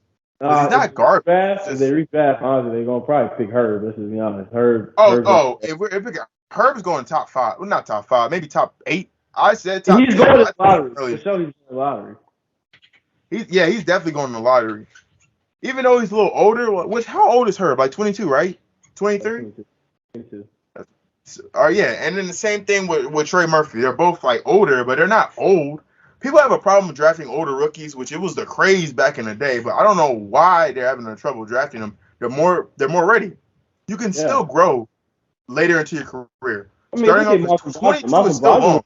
Old guy, and he exactly. You don't start hitting your prime till 27, 28, and you have that many years of development, and especially when you're like a product like that's good, like that's it. And people are trying to criticize Chet for being older in the league. I think he's like 20, maybe 21. Like that's not a bad thing. Like the bad thing about Chet is his size, to be honest with you, because everything else is good. If Chet was 210, well, I don't know. How much does Chet weigh? He probably weighs 210, but he's just really tall. If Chet weighed like 240 and looked like proportionate, he'd be a consistent top pick. It's just the size, which I think he can fix. But that was like a little side tangent. I kind of moved from Bradley Beal to Chet Holmgren. Yeah, let me go reel it in real quick. So, as far as teams, I got multiple teams that I have him going to, right? Yeah, I want to hear your teams, because do you have trade packages too, maybe? Yeah, I got trade packages too. So, I'd love to hear it. I think, like I said, it really depends on. I think this needs to be worked between the Wizards and Bradley Beal mutually. I think they need to really sit down and discuss, okay, Bradley, do you want to be here? Because if you sit here and you tell me no, I promise you I will get you out of here. Like, because he's earned respect. Like, I will get you out here if you want to be here. But if you want to be here, then I need you to work with me here and tell me, all right, where do we want to rebuild for like a year or two, and then we ramp it up. Like, you need to help me out here. Like, I think they need to start communicating that right now. So, because if I'm the Wizards, I am not letting, kind of like with AD, I am not letting this guy just walking down free agency for nothing. I'm not gonna get anything out of Bradley. No, you out your mind. So, I think you would have to trade him. I'm not letting him walk in 2023. So, if he was to walk in 2023, well, I ain't even gonna say that. If you just need to get him out of here or whatever, I think one team is the Heat. I think you would. The Heat are interesting because they have two options. They can trade Kyle Lowry and Tyler Herro or a couple picks for Bradley Beal to get him directly, or they can just trade Kyle Lowry and Tyler Herro to someone else to free up the money, free up the space, whatever, to sign Bradley Beal in free agency the next year. So that's that team: Jimmy Butler, Bradley Beal, and Bam Adebayo. Hell of a team right there. So that's number one. And then as far as every other team, I think the West is 100% due for an all-star. The West was way more wide open than anybody thought. It's still wide open. I can't even tell you who's going to be in the top 5 seeds next year. So I think he's looking at that and like, I might go to the West. So I think two teams, or 3 teams in the West you need to watch out for. The Jazz, because I think you can do a Donovan Mitchell or Rudy Gobert, depending on who they want to get rid of. I don't know. I think you have to do Donovan Mitchell because Donovan Mitchell and Bradley Beal on the same team. Donovan Mitchell is far more replaceable than Rudy Gobert. You're not gonna find a defensive player of the year Rudy Gobert. That's what I'm saying. So like, I'd trade Donovan if I have to, because Donovan Donovan, and because you have Rudy locked down anyway, but Donovan and Bradley Beal, that just sounds horrid. That just, to be honest with you, that just sounds. I would not want to see it on the court. But like I said, it all depends on what the Jazz will do. So let's say the Jazz want to do. I mean, it doesn't matter either way because I think you could do a swap: Donovan Mitchell for Bradley Beal, Rudy Gobert for Bradley Beal. Add in some little fillers here and there. It doesn't really matter. Some defense. I don't know. But yeah. It seems like the Jazz want to switch it up in some capacity. I don't think Rudy Gobert and Donovan Mitchell are going to be on the same team this year. I don't. Yeah. So I think that's a nice place for him. They'll go from a team that's on the decline to a team that's like rerouted back to going up if you get Bradley Beal in replacement. Because he's better than Donovan Mitchell. So if you get him, Rudy Gobert together, I think you're. Hey, that take that you just said, bro, I wholeheartedly agree with that. I'm not a Donovan Mitchell hater. I'm not calling him overrated. He's overrated. I have to be honest with you, bro. Bradley Beal. We're talking about comparing players, bro. Wizards are losing. They're getting a younger player, but they're losing because Bradley, like upside, okay, but like just what Bradley Beal brings right now, bro, they're gonna be a better team overall. They're gonna be a lot better team, and I think Donovan Mitchell, he's just a guy that's replaceable to me. I mean, I can go in the draft and find a Donovan Mitchell. I mean, he's an athletic guy who can shoot. He's an average. James Bouknight, when he gets minutes with Kenny Atkinson, he's gonna show that he's gonna be that guy. That's my hot take. Well, that's my not MIP, like player who's gonna like progress. You can't really give an MIP to somebody in their second season though. So I mean, but James Bouknight is gonna be that because like Donovan Mitchell. I'm gonna let you finish. Hold on, I want to hear that real quick. Go ahead.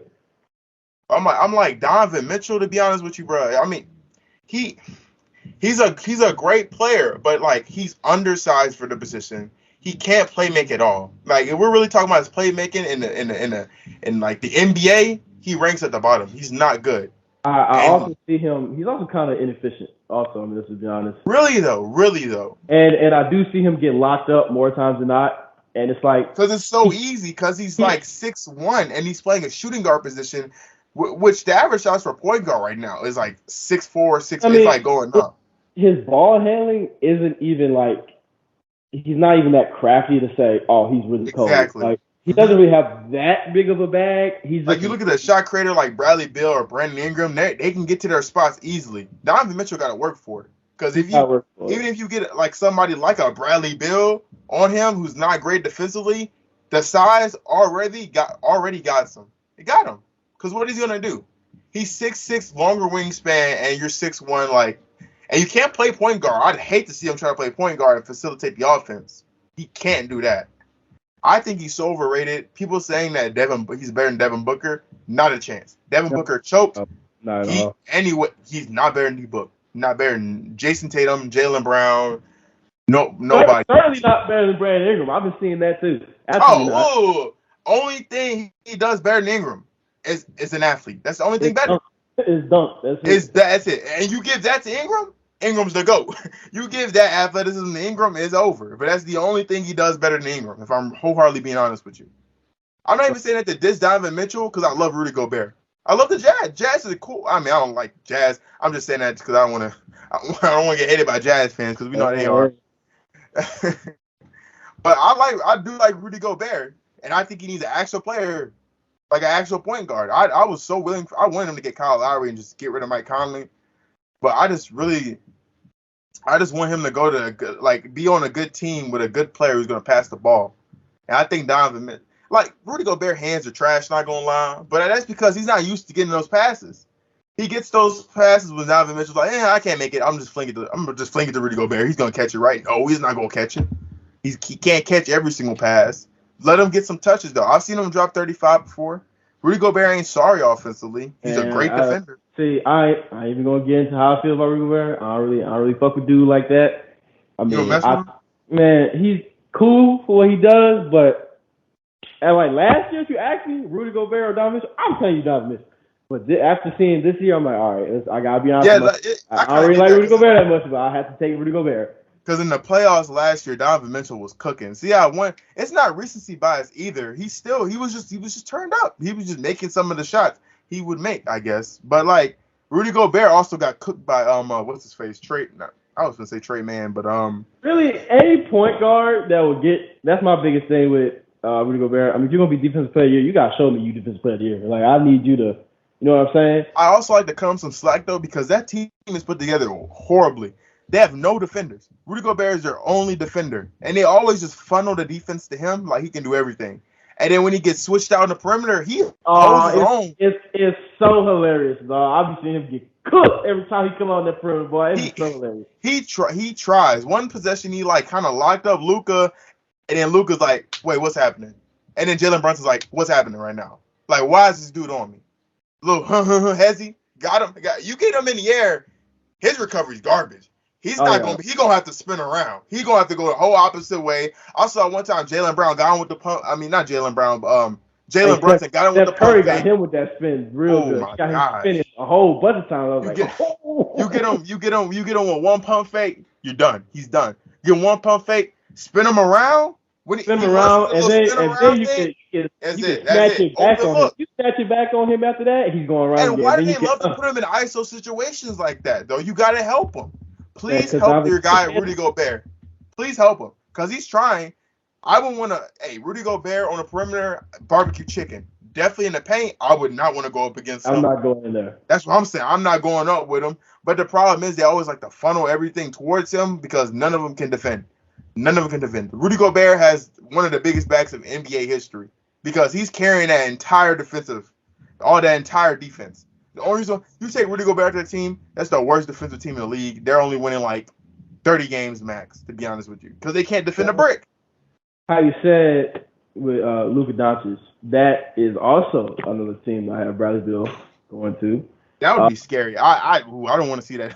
That's scary. I don't want to see that. I think the Mavs every year with Luka has tried to experiment with another star. You know, exactly, they try to. That's what they're not. They got Spencer Dinwiddie, who's not the same Spencer Dinwiddie. I think they have the room. They can make it work to just sign Bradley Beal. I think if you have Bradley Beal with Luka Doncic, I mean, goddamn. And then Tim Hardaway comes back. I'd try to do a trade for Daniel Gafford too. I don't know how you get him, but I'll try to get a trade for Daniel Gafford. Is Reggie Bullock on that team? I can't remember if he's on that team. Reggie Bullock is on the team, yeah. Yeah, you got Reggie Bullock too. Also, like talk about goddamn shooting. I mean, Jesus. I don't know who you trade, what you trade. I trade some of them Knicks picks. I would trade Spencer Dinwiddie. I'll send him back to Washington. I mean, that'd be crazy. I trade Jalen Brunson though. I keep Jalen Brunson. I think he has more potential and more upside than. No, I just don't see how you keep Jalen Brunson though. If I could, I would. I don't see if it's a trade, then you got to send somebody a value. And the only person I see, it could be a sign. I do a sign and trade for Jalen Brunson and Bradley Beal for the Wizards. I'll probably add Spencer Dinwiddie in there also. Yeah, and Spencer Dinwiddie. Especially if I'm getting back Daniel Gafford, and that fixes your center problem. That fixes it right there. Thomas Bryant is good. Thomas Bryant is like Maxi Kleber, but better. Not defensively, but offensively, he's just a better. But if I want a better overall player, I'm gonna get Daniel Gafford and Bradley Beal. You sitting that, you got Luka, Daniel Gafford, Bradley Beal, Dorian Finney-Smith, or Reggie. Who's stopping that? Offensively, that is such a well put together team. I don't want to see that happen. As a Pelicans fan, even with Zion, I'm scared. We have to play that team. I'm okay with all my Southwest Division friends, except for Houston. I don't really mess with Houston like that, to be honest with you. But, dog, I don't know. I don't want to go up against that team. That team is scary. I'm actually scared about that. Yes. I mean, it's an interesting team, and I do think Bradley Beal is looking at them. I think, like you said, you get Daniel Gafford, fixes the center problem a little bit. And, I mean, you can throw in, let's think about it, right? The Mavs are going to be a perennial seed 4 to 6 for the next. Just with Luka being on the team, yeah. Just with Luka being on the team. So, honestly, those seed 4 to 6 picks, they're not really that great. They're going to be kind of outside the lottery, So, I would trade those picks if I know I'm not going to be a lottery team for the next 4 years. I don't really give a damn about the picks. Well, I don't know. Do they have any more to Knicks picks, or was that it? Like, how far did Kristaps Porzingis trade go? Because I don't remember, honestly, but I mean, if but they Tim still have the Hardaway Knicks Jr. is pick, coming they're back cool with though. that. I just realized that though. Tim Hardaway Jr. is coming back, and remember last season he was great. This season, not as much, but last season he was great. They get him back with Bradley Beal, Daniel Gafford. That team is. You can continue, bro, but that team is scary. My bad. That team is going to be like real solid. They're going to be pretty OP on the slick. But I think that they can make that happen. I think you'll just have to trade Spencer Dinwiddie, maybe Jalen Brunson too, and a couple picks. Because those picks you can throw in a live, like your own picks if you're the Mavs. Because I think there's nothing wrong with having more picks, but the Wizards are going to be a lottery team, and then you can have a 17 to 23 pick. I mean, that's cool. You can get you a Trey Murphy. You know what I'm saying? Like, I'm Definitely. cool with like If you cool can draft well, you can draft well. Dallas Mavericks ain't that good at drafting. If I'm wholeheartedly being honest, Jalen Brunson was good, but who they got? Josh Green or whatever his name is. Yeah. Over who was on the board? Who talked about it? Bro, on the Memphis Grizzlies, Desmond Bane. They drafted him over Desmond Bane. Put Desmond Bane with Luka right now. That's crazy. Give Luka help. Give Luka Bradley Beal. Just Bradley Beal. Crazy. Daniel Gafford. Crazier. That is disgusting. You give him Daniel Gafford. Just lob it up. That's I do not want to see that. Dallas Mavericks don't Washington Wizards and Dallas Mavericks don't do that trade because I'm scared. I'm scared for the league. Because we saw Luka by himself. You give that man help. That's crazy. If you think that's scary, the last team I have, it's a dark horse team. Real dark horse. I don't think anyone's thinking about it, but the Nuggets. I think because Jamal Murray, he could be your lead guard. He can play make for you. And then you have Bradley Beal, who can just be himself, be comfortable. And then, of course, you have Jokic, who is he's gonna average a damn triple-double if he has Bradley. Yeah, and you saying they're trading Michael Porter Jr., right? Yeah, you would trade Michael Porter Jr. Would you keep Bones Highland, too? Who? You keep Bones Highland? No. You trade Bones Highland, too, for Bradley Beal? Yeah. To be honest, you think that? I mean, I feel like just because they have him, they'd probably trade for Bones Highland too, because he's a dang good player. I'd trade for him as a rookie, but I think it'll be sitting around Michael Porter Jr. Like you said. I think that's a pretty even trade, to be honest with you. Yeah, I think upside and what they're going. Pretty good upside. You know, you get a guy who can have his own team. Right, he can sit there and develop with Kyle Kuzma if he really wanted to. I mean, really, Kyle Kuzma and him are low key the same player. If we're really gonna be honest, but I think the Wizards would do that. I mean, if it comes down to it, especially if they want to do right by him. I mean, really though, if it came down to it, let's just say you bring all these four teams I mentioned together. Would I rather have Kyle Lowry, Tyler Herro and some picks, Donovan Mitchell and some picks, or you can even throw Mike Conley in there too if you really want to. So I have Mike Conley and Donovan Mitchell and some picks, Michael Porter Jr. and some picks, or Spencer Dinwiddie and Jalen Brunson and some picks. That's what it really comes down to. I think all those are low-key even trade. So it's like it's really because there's some tension right there happening right now with him saying he wants to be a starter, and Pat Riley's like, well, we got to work for it in training camp. You got to work for that. So that also makes me like, hey, maybe he goes to the Heat. He sees that. See, that's a big opening right there. Duncan Robinson, the Pelicans. I'd trade Devontae Graham for him. Honestly, I don't really want that contract though. Making $90 million. I don't want that. Yeah, never mind. I thought about it like fit wise. I'd love to see it. Because as bad as it was, he still shot above league average for three. He just didn't shoot the 40-something% he was shooting the season that he got that gave him all that money. But that contract wise, no. But fit wise, I'd love to see it. But I'd just rather get Bogdan Bogdanovic, to be honest with you. Because I think he's coming off injury. And I don't know what they want to do with him. So maybe if you package like maybe a Najee. You can get something like maybe a Najee, because you need another guard off the bench who can make shots too. So if you trade I keep on saying that, you trade somebody else. All I can think of is Najee right now, but you don't trade a pick or anything. But just to get him because he's coming off a decent injury, not gonna lie, and I don't know if the Hawks still want to keep him because they have Kevin Huerter and everybody. I mean, honestly, one of the guys who I thought the Pels were going to trade for or try to sign last year was Ricky Rubio because I he love really that. does. I wouldn't trade for Bogdan though because I don't know if he really fits the culture right now. I don't think he'd want to be here. But what you just said, Ricky Rubio. I mean, Ricky Rubio would be cheap right now. He's coming off injury. I don't know how the Cavs would feel about getting rid of him. He was playing really well before his injury. I feel like they just were obligated to. I heard they're in the rumors like for him to come back next season though, like for the Cavs though, because they enjoy him. They just they couldn't. They had to trade him. Like probably they're gonna have to trade Colin Sexton to the Spurs. I've heard. So that's the thing. But I don't even know anything about that. That's just a rumor. But Ricky Rubio to the Pelicans though, I feel like he'll fit the culture. Like what you were saying, I like him as a player. He'll probably be cheap, easy to get to.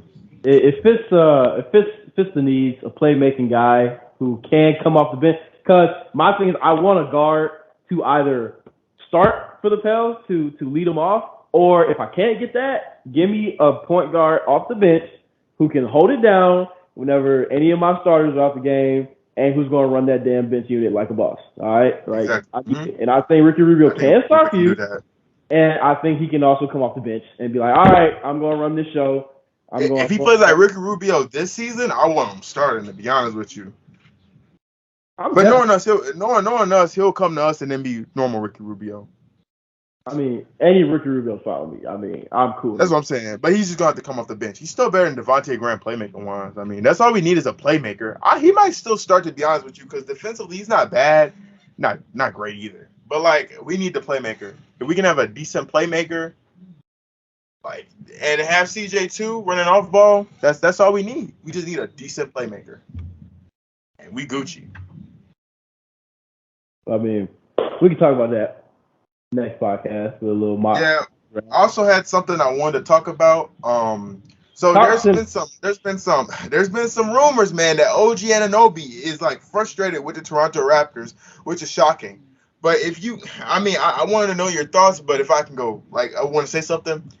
OG Anunoby, every time he plays with Scotty Barnes, his averages goes down.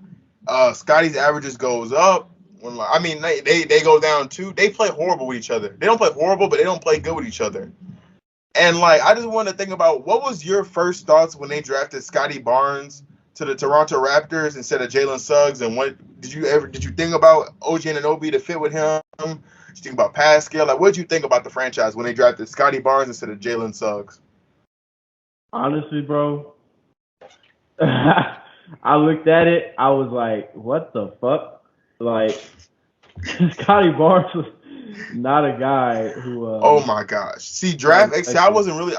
I thought I was a good draft expert, so I was like, "Oh, Jalen Suggs, that's the guy you pick. You need a playmaker. That's the guy you get."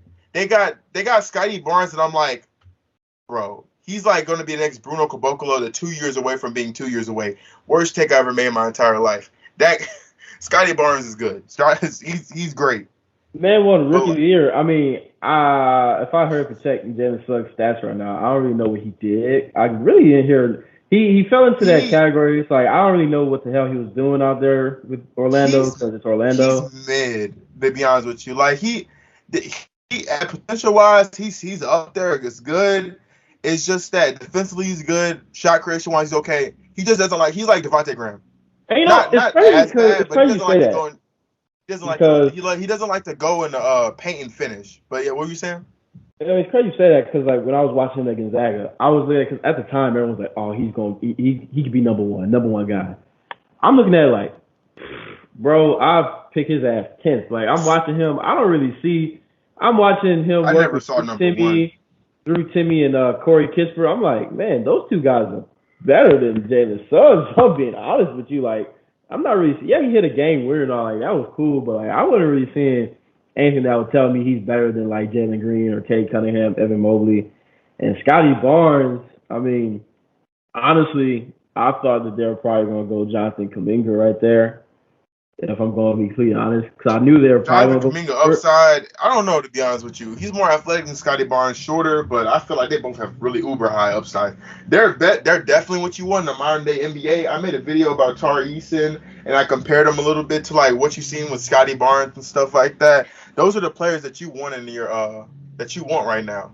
Big, long, athletic wings.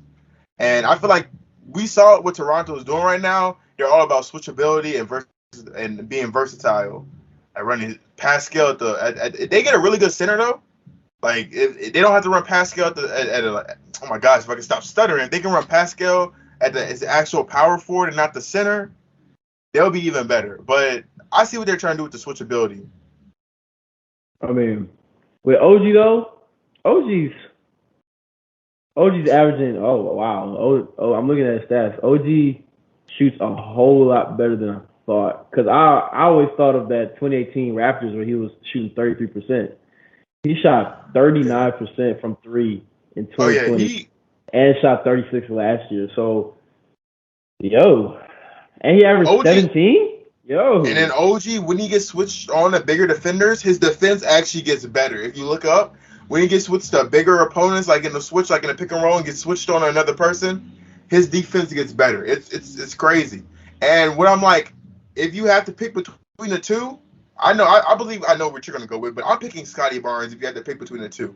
I'm trying not to break it up, but I'm picking between Scotty Barnes because if they can't play together, I mean, I don't know what to do. Scotty Barnes right now is gonna be better. I feel like he's gonna be better because they're already starting out better than what OG was anyway. man, I was sleeping on OG. Dang. 17? I didn't realize he was having 17, man. It was getting crazy though last year because Toronto fans was talking about he's better than Ingram. I mean, defensively, yeah, but that's it, literally. Yeah, bro. He's improved every single year looking at his stats. So I mean, He has. Like I like him too. He's just a little older, and Scotty Barnes is like physically wise. He's better right now. Not everything is physical. Like pause, but not everything is like has to do with like your physical attributes in the NBA. I've talked a lot about like him being athletic and stuff like that. Scotty Barnes is also a really good player. Like he has spurts where he's like the best player on the Toronto Raptors. So it's not just him being athletic and tall that's gonna make me want to pick him over OG. It's just him like his just mindset as a person. First year already winning Rookie of the Year. Like more development time, I'm guessing I'm saying.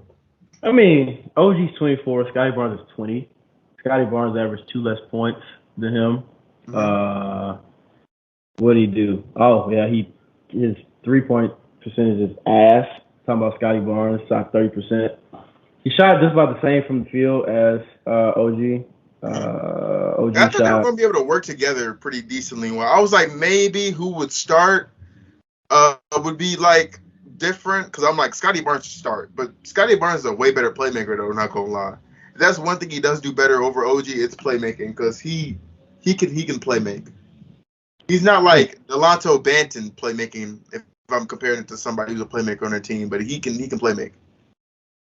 I mean, honestly, bro, like it's a tough decision. I would try to keep them as much as I can, but they just can't work together. They just can't work together. Then I have to do what I have to do. And I'll probably have to trade OG. I mean, yeah, it's just rumors right now. I don't even want to put too much light to it like that. I just wanted to talk about it because it's up in the air, and I've seen a lot of people talking about it right now. So I'm just like, if I put my 2 cents in there, I definitely like you right now. I try to keep both of them right where they're at in Toronto.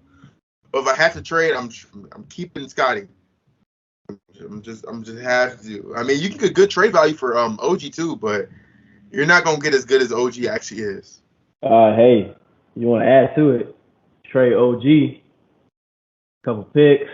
Trying to think of who else you can trade in that. I can't think of it right now. Rudy Gobert? No, you go get Bradley Beal.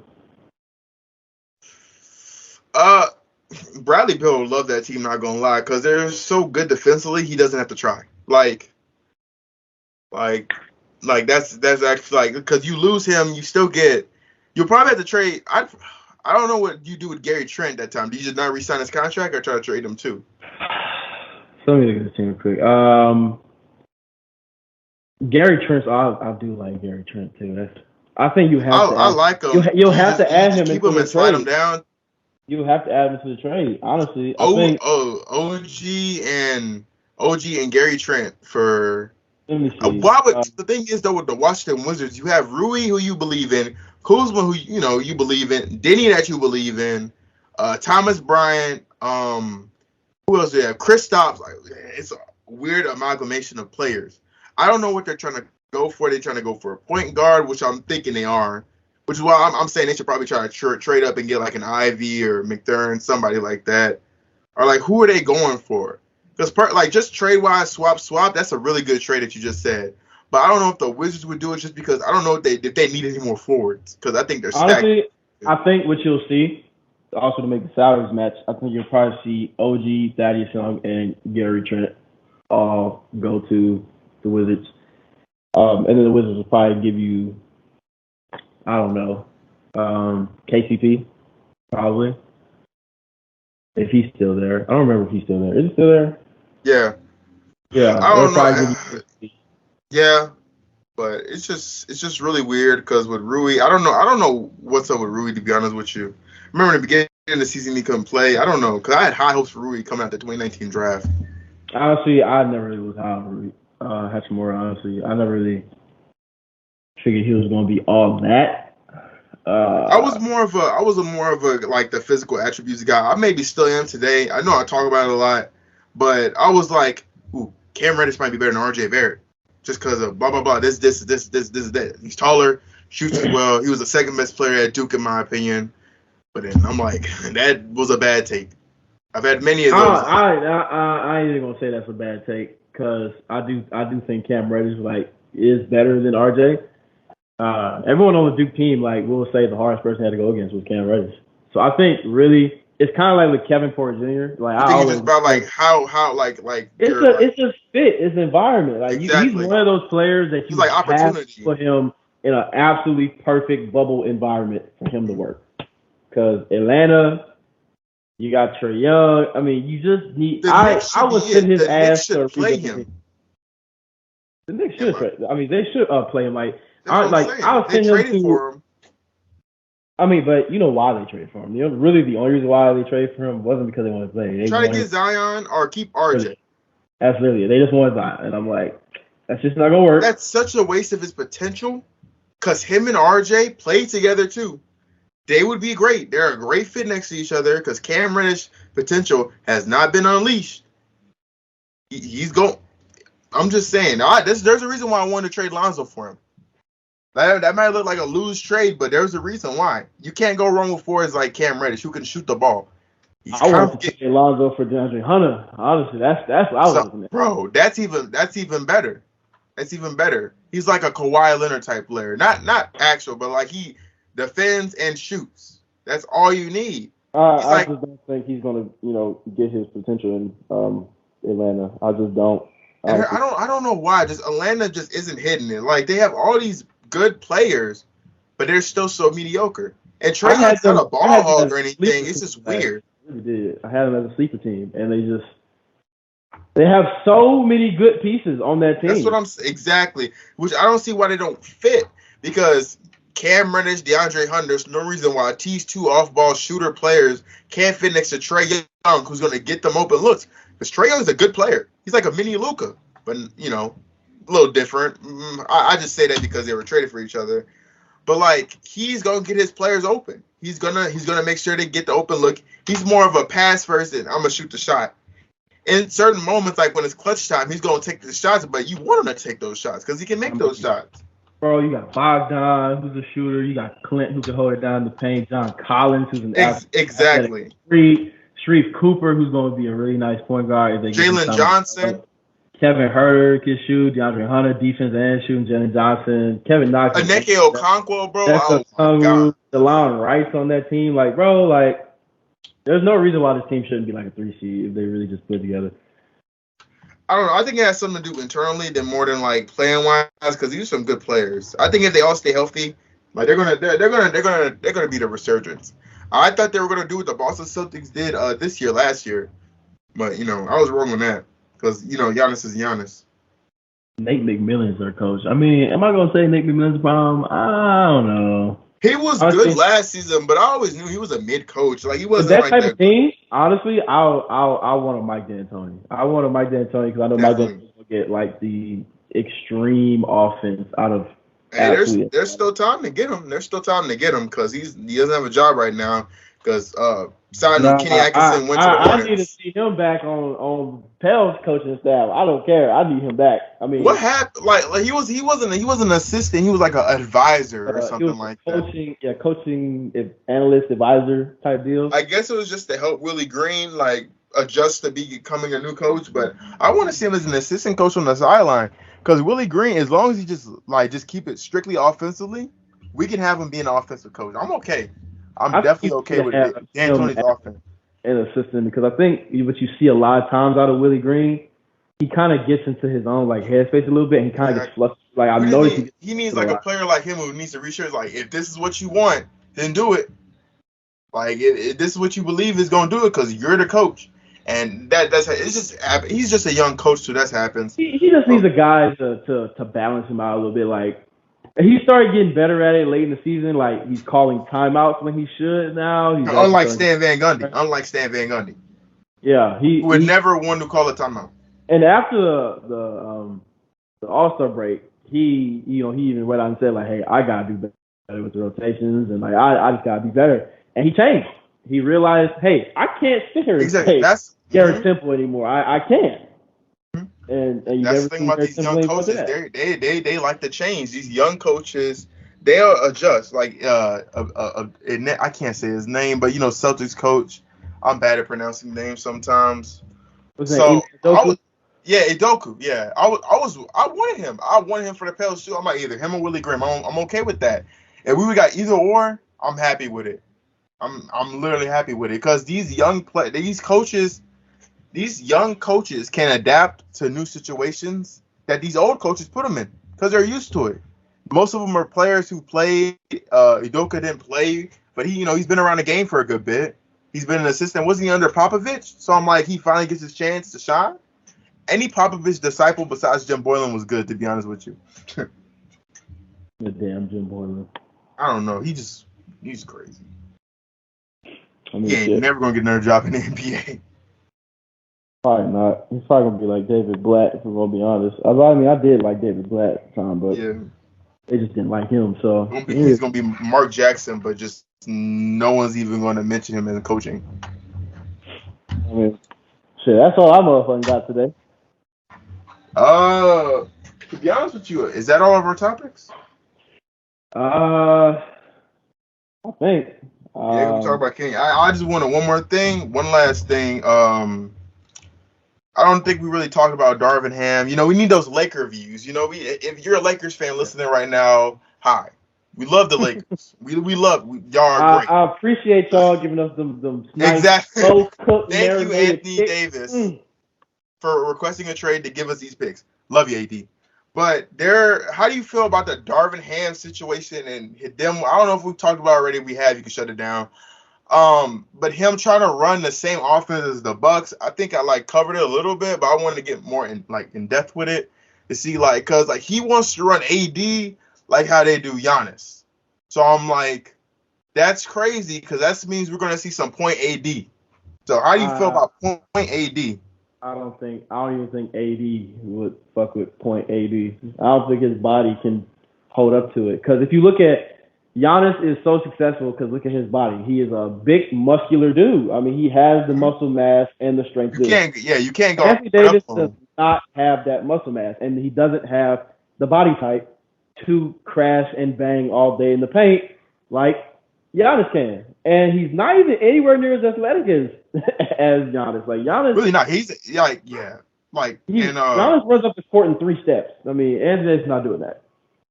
And Anthony Davis is athletic. He has that. They talk about who's the better, this is when hard work beats talent. Giannis is more talented than AD.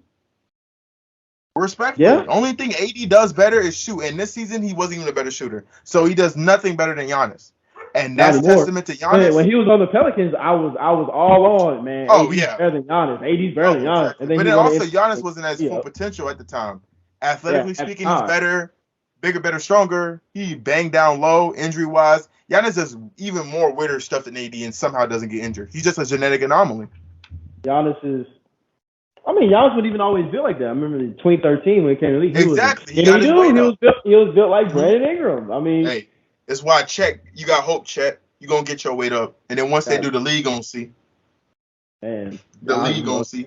I don't even know if Chet wants to do all that. Chet don't like weights like that, man. Chet said he's gonna go to the league. He said, so who do you think the best player in the league is right now? He's like me in 2 months. I'm like, all right.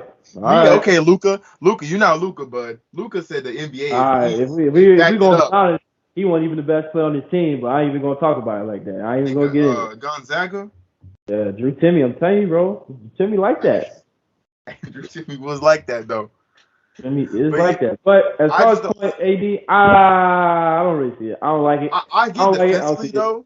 I get it defensively though, but offensively, I don't see it. Cause who are the 3-point shooters you're gonna get to shoot? Cause they got 3-point shooters around. Who's Chris Middleton? Westbrook? Chris Middleton? What? LeBron? I don't even like that. Well, LeBron for what he do can shoot, but LeBron's not Chris Middleton shoot. Because if he was, he'd have 8 rings. LeBron's not a knockdown. I'm not gonna if it came down to who am I leaving open, I'll probably leave LeBron open more than I'll leave Chris Middleton open. That's what exactly. But LeBron doesn't need to be a knockdown anyway. He's LeBron, but like if we're comparing him to Chris Middleton, obviously Chris Middleton's a better shooter. I don't care what the stats have to say. You get eye test. That's all I need. Chris Middleton's a better shooter. Yeah, I mean, but as far as coaching goes, I mean, honestly, I'm surprised because I thought the Lakers were going to do what they do best and go try to sign big name Mark Jackson or somebody. Big name, go get Mike D'Antoni, go get. Oh, that's so. Like, that's so disgusting if they got Mike D'Antoni with all those old players. Mike D'Antoni's gonna be like, hey, that's all they need. More offense, less defense. Like they would do it though. It's the Lakers. They would do it. I think they'll do it. It's a big name, and I mean, you have AD and LeBron, the only ones. Just AD would probably maybe be the only one up court when he's playing. Be the only one up court waiting for everyone to run back. Because I'm being honest, Westbrook wants to step, and LeBron's just not like that. I mean, he's like that, but he's not. LeBron ain't gonna be running up like a gazelle. And if I'm gonna be completely honest, I don't even think they should have fired Frank Vogel. I think that was once again the Lakers. Exactly. The Lakers. They needed a fallback guy. You got what you want from Frank Vogel. What is he gonna work with? I mean, look, he won. Here's the thing. They signed Frank Vogel, who at the time I was already like, he's a big name coach. I figured y'all was gonna do that. He's better than Luke Walton. I mean, Jesus, anybody on the planet is better than Luke Walton. But I don't know. He's a good assistant though. Good assistant. Kind of like Gentry. Good assistant, but don't give him head coach job. Hey, better than Gentry though. Better than Gentry. I mean, not better than Gentry. Gentry better, to be honest. So, I mean, Luke Walton, because Luke Walton. I think Gentry had those guys better than whatever Luke Walton was doing over there, even after the Sabonis trade. Man, I don't know what the hell Luke Walton be telling. I don't know it, but I ain't talking Buddy Hield not being able to shoot.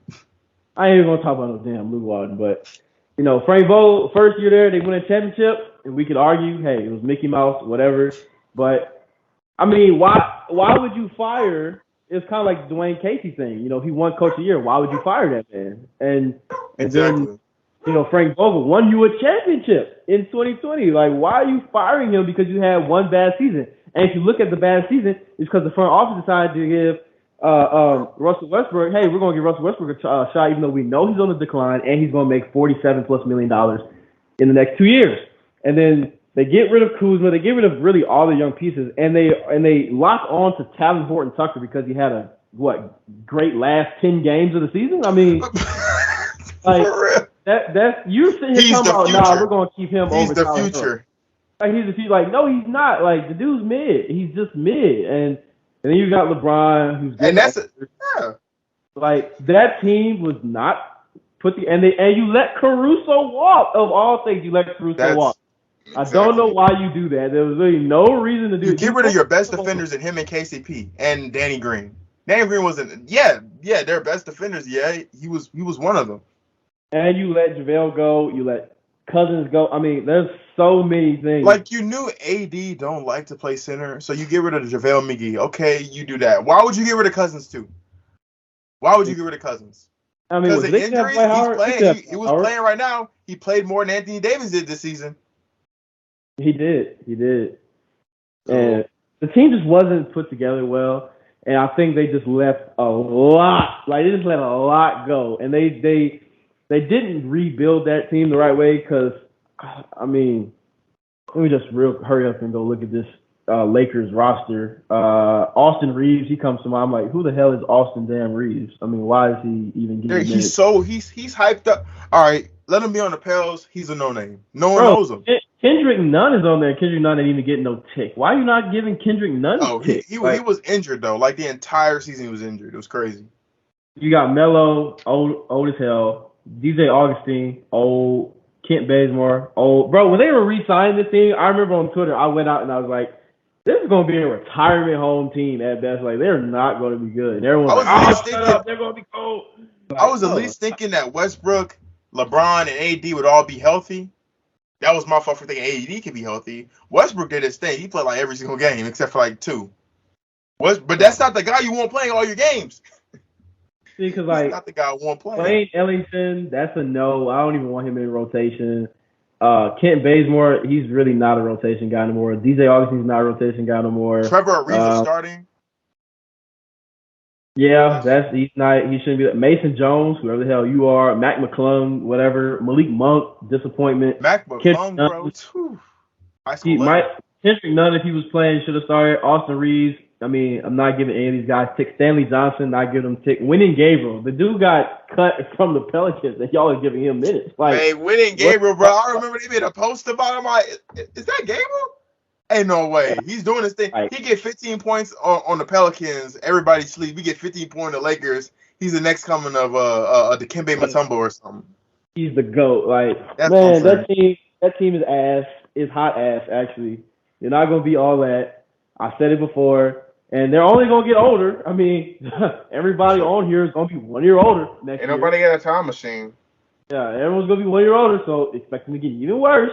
I mean, the team's not good. They got I think Darvin Ham, I think it's going to be like what I said with the whole Zach LaVine thing. I don't really think they hired him for right now. I think they hired him for the future, which I'm fine with because finally you're starting to use your dome a little bit.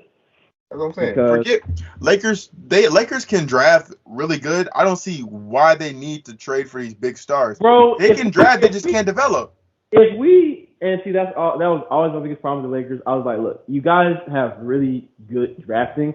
Y'all just are so impatient because y'all are spoiled by your little 17 banners, 18 banners, exactly. However many banners you got. You just think that you always have to have some damn superstar on the team. You don't have to have that. You don't need to have a Kareem Abdul-Jabbar. You don't need to have a Magic Johnson, a Kobe Bryant, a Shaq. You don't have to always have those guys. That's the good thing about when you build your team up. They last longer. Look at the Boston Celtics and how long they were able to last. You keep Lonzo. You keep D'Angelo. You keep Larry Nance. You keep Jordan Clarkson, Brandon Ingram, Kyle Kuzma. You're going to be in the playoffs right now. So let's think about it, right? Brandon Ingram, most improved player, all-star. Julius Randle, most improved player, all-star. Lonzo Ball, he's better than what he was with the Lakers. D'Angelo Russell, I think he went to an All-Star game. Even if he didn't, he was borderline All-Star in 2018. I think he was an All-Star. Jordan Clarkson, hey, I wanted him on my fantasy team last year. He's putting up stupid numbers for fantasy. Like, he's amazing for fantasy. Yeah, Thomas Bryant there. You had Zubac. He was there. He did. That's so crazy. You just put you keep Brandon, as long as you keep Lonzo, Brandon Ingram, and Kuzma, that's gonna get you to the playoffs right there. You add a Thomas Bryant or somebody, just develop. If they just tank for a little bit, develop, they might have even gotten a top pick and maybe even gotten a Luka or a Zion.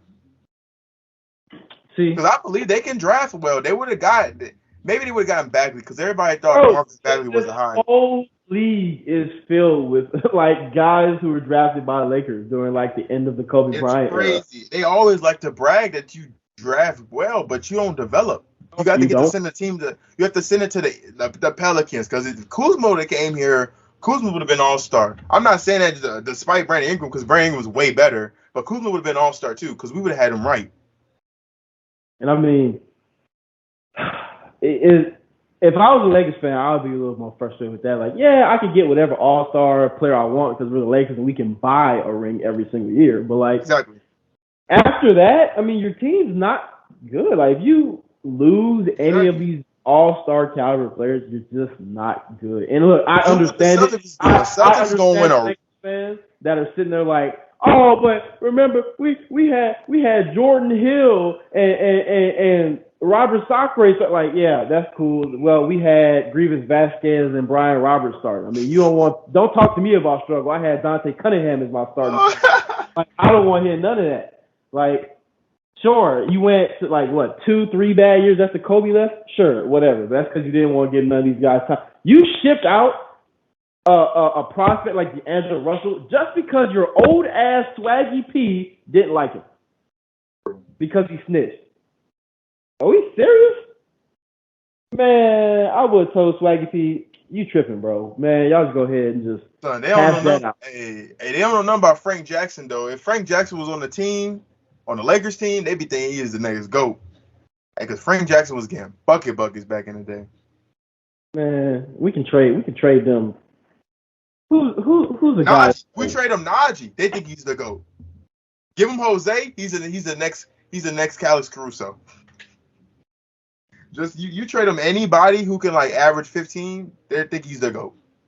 And no, it's crazy that we look at these players on this team now, like Austin Reeves. I'm shitting on him now, but like watch it like in like 2 years, whenever they trade him or whatever, he's going to drop like 20 a game, like guaranteed. It's going to be somebody. He's good. He's actually good, but like they're talking about him running the offense in the second year. I don't think he's ready for that. Even Kyrie didn't run an offense in the second year. Well, he also has Stan Van Gundy, who hates rookies. So for young I don't know why we could have used Nas starting. I'm not testament to. Not even he's like, I'm gonna make Nas work for it. Why? When he's way better than Eric Bledsoe that season, we might have still been. Yeah, he might have developed, and we may still have him. You never know. After like December, I was like, all right, it's been 2 months. Eric Bledsoe and JJ Redick are just stinking this shit up. Like, you got to get rid of them. And the trade that we did, people don't remember, we traded for James Johnson when we got rid of JJ Redick. I thought James Johnson was cooking in the first couple weeks. He was cooking. He was cooking. James Johnson was cooking. What was it? Wes Idabu, whatever his name was. I'm sorry, I'm butchering these names though. I still follow him on Instagram though. He knows me. So he was clamping up, bro. But James Johnson had me hyped though. And then Lonzo put on that undershirt, bro, and dropped like 30 against the Hawks, bro. Man, those were good times. I thought we had some cooking there. I ain't gonna lie. That's what I'm saying. Like, cause we was doing good. I'm like, if Zion can just come back and Ingram could just come back because they were like injured at the time. Ingram came back. Zion's like, yeah, I'm out. And I'm like, well, we're done. Then we got cooked by the Warriors in the Marvel game, the first. Yeah, bro. Yeah, we did get cooked in the Marvel game. Yeah. Why do we have to go against Steph Curry in the Marvel game? I think it was just Lonzo and Ingram. So I don't even think Zion played. No, he didn't. That was the bubble year, though, right? Yeah. No, that wasn't. That was just last year. Yeah. The COVID year. I call that the COVID year, and the year before that the bubble year. Bubble year was crazy though. I thought we had something there when we had Zion, and the team just didn't want to play. I think the team just didn't want to be there. Zion also came back fat, so that didn't help either. Son, you couldn't have told me that when I saw those workout videos when he was wearing the mask and the sleeveless thing. Yeah, and then he got on the court and huffing and puffing after 2 minutes. So I was like, well, all right, cool. That boy was like, Lonzo, stop throwing these oops, bro. My boy was fumbling alley-oop passes. I was like, bro, what are we watching right now? We watched that. I'm like, oh. And then we watched them next season. I'm like, okay. We could have really been good last season if we just had a better coach, honestly. And whether we should have never traded Drew. Well, we should have traded Drew, but the thing with Drew, what we got from him, requested a trade. That's the thing. Yeah, I know, but we should have traded him to somewhere else that was a contender who had better pieces. Because I mean, it worked out for him, you or know. get George Hill, or get George Hill. Why did we release George Hill? He's a way better fit. I thought we were gonna keep George Hill, honestly. I thought we were, and I thought we were gonna keep him and Eric Bledsoe. I'm like, okay, that makes sense. I'm like, Eric Bledsoe can be our Drew, but not as not as Drew. I figured I was actually cool with. I was excited for Eric Bledsoe. So I was like, hey, if I get Phoenix Eric Bledsoe with also Defensive Player of the Year over Drew Holiday, let's go. Or no, it was what, first team on defense. They put him over Drew Holiday first team on defense. Yeah, I was like, all right, if I get that one, then sure, it's gonna be great. But we didn't. And you're right though. We did get Phoenix Eric Bledsoe because he did not want to be there. Yeah, he didn't want. He did not want to be there. He didn't want to be there. All right, that's all I gotta say. I had one more thing about Damian Lillard requesting them to get DeAndre Ayton and like OG Anunoby and John Collins, but we all know what the trouble is up. They're probably either they're going to commit to the rebuild with Dame and trade Dame, or they're just going to try to retool. Commit to the rebuild, or you know what? Just do CJ McCollum and Dame 2.0 and just go get Bradley Beal. I mean, whatever. Or keep Anthony Simons. Like Anthony Simons, bro. Anthony Simons on 2K19 was the greatest player of all time. So I knew from then he was going to be that guy. He was kind of like you and Devontae Graham. I'd always sign him to my team whenever I'd play, and he would just develop into an all-star. He has the potential to be an all-star right now. He's better than Jordan Poole. And I was saying that he is better than Jordan Poole. Jordan Poole's getting all this hype and stuff like that. Anthony Simons is better. I just don't want him playing with Dame because they both need the ball in their hands to be successful. If not, one's going to be relegated to CJ McCollum 2.0. Yeah, I mean. So I feel like you got to trade at least one of them. I mean, you can't keep both. Anthony's probably going to be in the deal because if I'm the Wizards, I'm like, hey, give me that guy. Anthony Simons is going to be in the deal. I also want I was so high on Keon Johnson coming out the draft, just because I'm like, oh my gosh, this guy is like uber, athletic, can just get to the rim. I wouldn't want him. I'd probably get who else did they have? To be honest, I don't even know. So I get Josh Hart. Wait, depending on who team we playing for, I'm getting Josh Hart too because Josh Hart is that guy. Bro, Josh Hart is going to be in any deal, period. I mean, I remember in the beginning of the season, we had all that drama and stuff with Josh Hart and stuff like that. I remember we had all that drama and stuff with JJ Redick, bro, but those two are just redeemed themselves, heavily redeemed themselves. And those two are one of my favorite players. JJ, listening to him now is kind of like look, the coach I was playing for, man, y'all got to understand, yeah, I get it. I just think that he had me thinking that Stan Van Gundy was finna be fire. I mean, well, he had young Dwight Howard on the team, and we all think Zion's gonna be like a young Dwight Howard. He's gonna be dominant like that. I mean, it's not out of the realm of possibility. Hedo Turkoglu, which could comparably be Brandon Ingram, I don't know, but we just never know shooting. To be honest with you, for Stan Van Gundy, I feel like he wanted to do what he did. But we just didn't have the shooters for that. Because Eric Bledsoe was starting, though.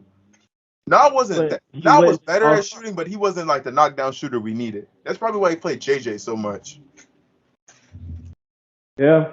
I mean, I probably would let Nall start, let him ride out, let him definitely up that whole year. But, old boy didn't see that like that. So, I mean, it is what it is. All right, well, I think that's all the topic for today, bro. I think that was a great pod today. Bro, 2 hours, bro? Yo, that's crazy. Hey, that was hey, this guy's here to stay. If he wants to stay, he's here to stay. You're great, bro. And then when we get my other co-hosts on here, bro, it's gonna be good. So I want to say thank you for coming on to the pod today, checking out the channel and everything like that. We're upcoming, trying to do my little thing on YouTube. But thanks for coming and bringing your basketball intellect. We need more Pels fans.